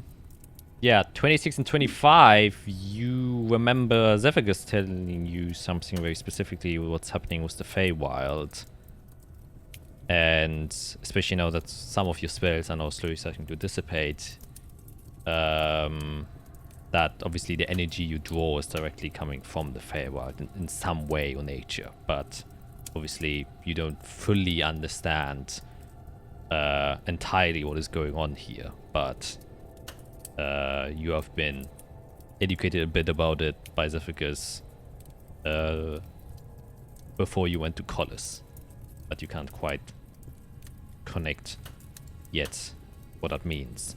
And as you kind of, just going through your thoughts and thinking about, you start to approach the tree line that is there. And these spontaneous combustions aren't that rare. They happen every 5 minutes or so. You just see a tree ignite and just turn black and ashen. And as you get closer to this, forest is what you would call it from the distance, but as you get closer, everything seems to be moving.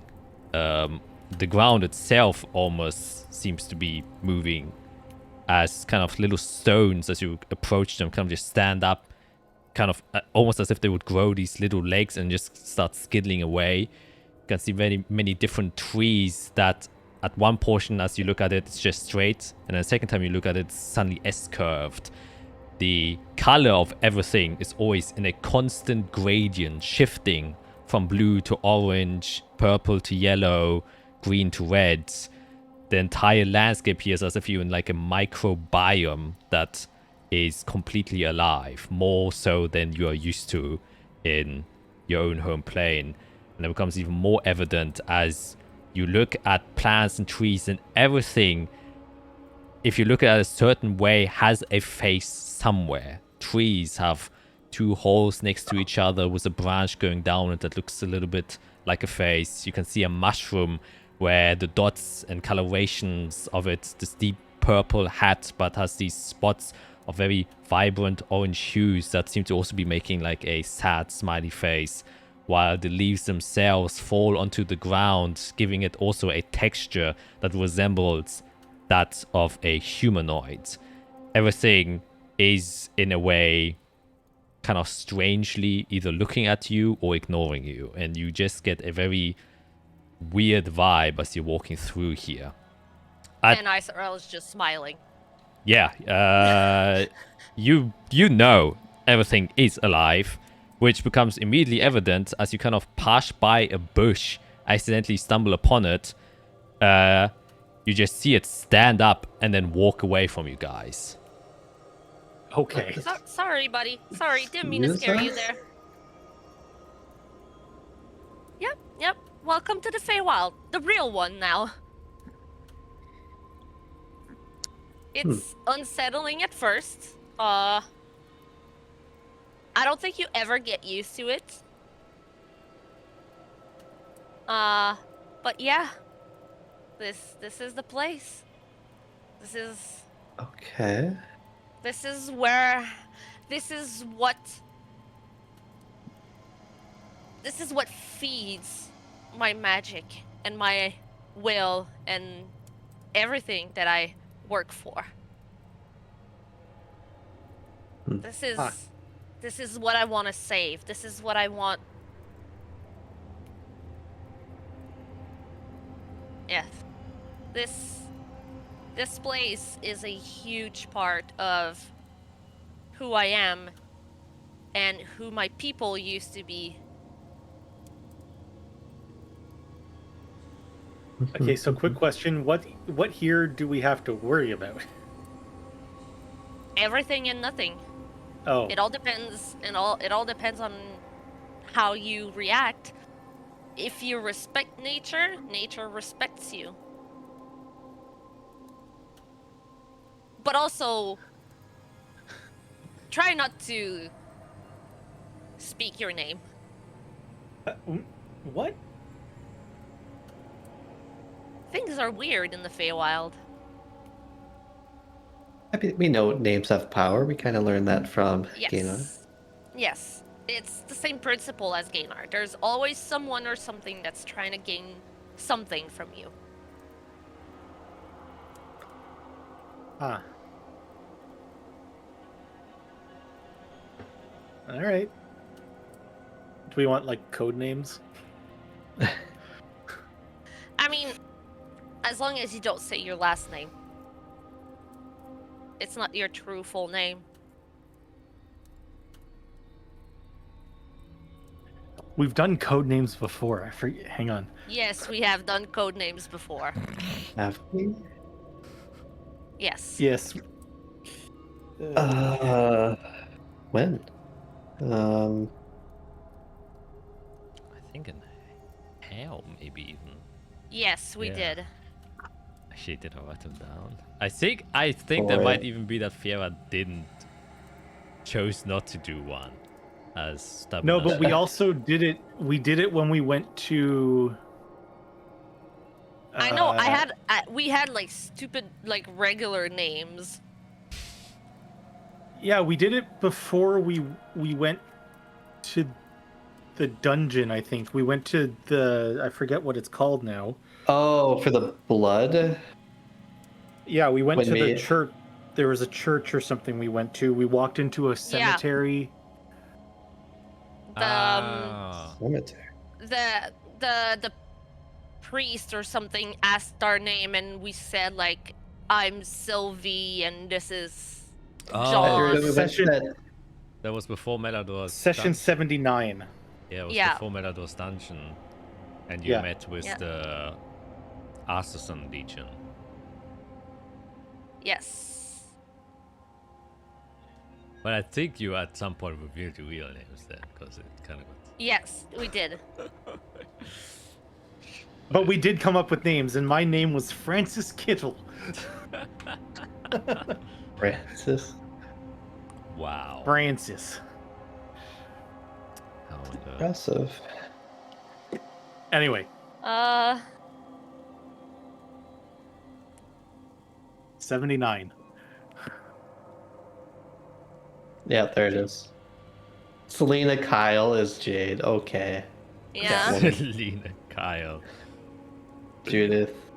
I assume they use my Yeah, name. I was Judith. Yeah, I was Judith. Undorn. yeah. Yeah, we went to Undorn. Okay. Oh, Yeah. that was what it was called. Yeah. Right. Yeah. Yeah. Gave them our blood, but we had to change our names. Oh yeah, that guy. Yeah. So it wasn't the Assassin Legion, it was the Yeah. other guy. Ah. Yeah. Yeah, it was before that. Yeah. We learned about red blood, dark blood, and holy blood. Yep. Yeah. Anyway, Oh boy. Yeah. Anyways, We've had code names before. I Yeah. forgot about that. okay. all right, let's just go Yeah. in this direction, I guess. What are we supposed to be looking for? It's a great question. Are we looking for a civilization? Do people live here? We got here, so I imagine others. My I'll say from here. ancestors came from here. Can I look around? Jeez. Can one of you look around and see if we're being followed?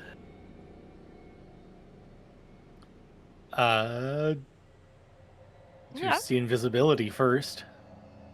Use that. Okay, yeah, make a perception check. This is gonna make Eirik go insane, isn't it? I have a spell for that. Yeah, 15. You immediately see how there is just a face right in front of you. That's just that is just doing like weird face gestures and shapes. And as you kind of do it does the same. It doesn't say anything. You don't hear anything, but it also acts surprised as you act surprised that you see it, and then it just fucking floats away and vanishes somewhere. Okay. Yeah. Yeah. There are hidden things around. Ah, wonderful. Everything and nothing is alive here. It's the Feywild. Okay. I'll look around for actual real people then. Yeah, you was that 15? You look around. Once again, everything seems to be in some way, shape, or form moving or has personality. Trees have poses. Like you see one kind of looks coy, the other one looks a little bit mean, and the other one looks kind of like annoyed, the other one looks sad. Like the same way how you can read expressions in human faces, you have the same sense with everything you look at here. Even rocks you gain emotion from looking at them, as if they have some way to convey empathy that your world just doesn't have. It's like when you look at a dog, you also feel either it looks happy, sad, or something else, and you just have the same sense with everything here. Though you actually make an insight check just as you kind of realize this. Inside check. Inside the forest. Well, yeah. 10. Yeah, you never were really good at reading people, less fucking trees. Yeah. One thing you do notice as you kind of looking through and scanning there, one of the trees, similar to the bush, just starts to uproot itself and start moving away. Okay. Bye, tree. Okay. What? They can choose to do that. Okay. So, Okay, so we don't hide in trees. We don't. What without permission? We need permission, probably. you remember when I speak to trees and plants, it is things are going to look very similar here, but instead of having to tap into their essence, now you can actually do it. They might not understand you, we might not understand them, but we can communicate with everything here. We all us Fiera and I can speak? Like I said, and I just turn around and I look at a little rock and I just go, "Hi there. I'm glad to visit your place." You see it starts trying to bury itself into the ground. I kind of scared it. Yeah, but you're an elf though. I spoke common. So- I did not Yep. try to cast a spell or anything. You can do the same thing. Most things are going to be scared of you. They don't want to be disturbed, but you can basically speak to everything is alive here. So it's like being in a town full of people where all the people are nature. Yes. Again, they might not understand you. We might not understand them. But everything is alive. Everything around us moves, shifts, lives, breathes. Ooh, can I find a red flower? Yeah, easily enough. You find a red flower. Okay, I'll kind of go up to it. And in Sylvan, I'll say, I really like your hue. You see it kind of, its petals change a little bit, and you can see that the center of it is just this pollen, as you know, like a dandelion. But it kind of scrunts a little bit, like changes its shape, like a mouth would change its shape. After which you kind of blink a couple of times, and then you see there's a mouth now there, where the pollen would be. And you're like, "Ooh, thank you very much." Also responding in Sylvan. There you go. It's just, a phase I have sometimes. Oh, kind of wish my hair had phases like that. Well, it kind of does. How's There's your a call coming night? from another plane. Yeah, I know. Do that later. Have others come through here? But we're trying to find someone that's kind of like her, and I point to Israel. Oh, wow. I can't see, but I wish you the best of luck. Oh. Interesting. Well, yeah. Well, we'll keep looking. Have a good night. That's a good one. Okay.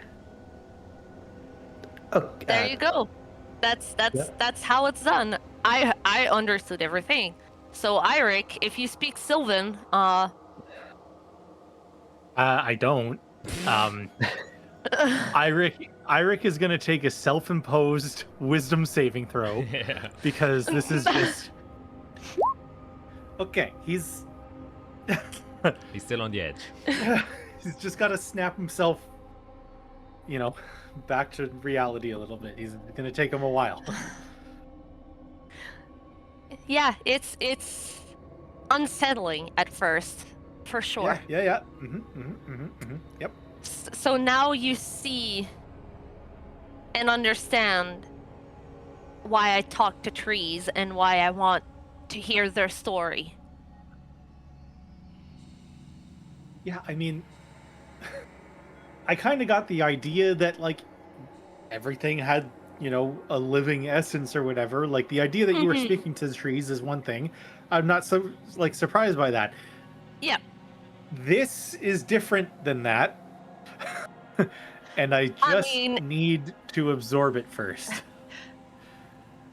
It took me probably close to 100 years, so don't put too much on your shoulders. This is something that I was seeking. This is something that I wanted. This is something that I worked for.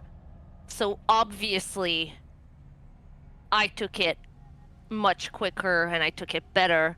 So don't try to push yourself. Don't try to. Don't worry, I'm not. And I don't necessarily want to push myself to talk to trees. you don't have to. That can stay my job. I don't mind it. It's just very different.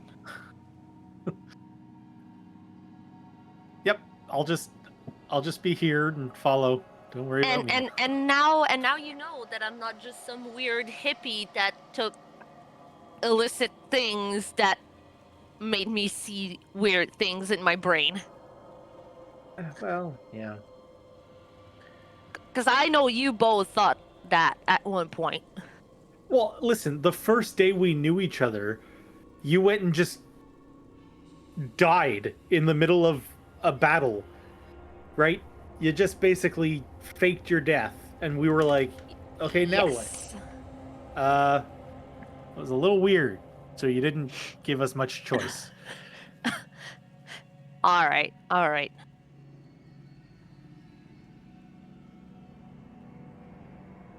Let's just No. Yeah, let's let's go clear. somewhere. Yes. All right. Yeah.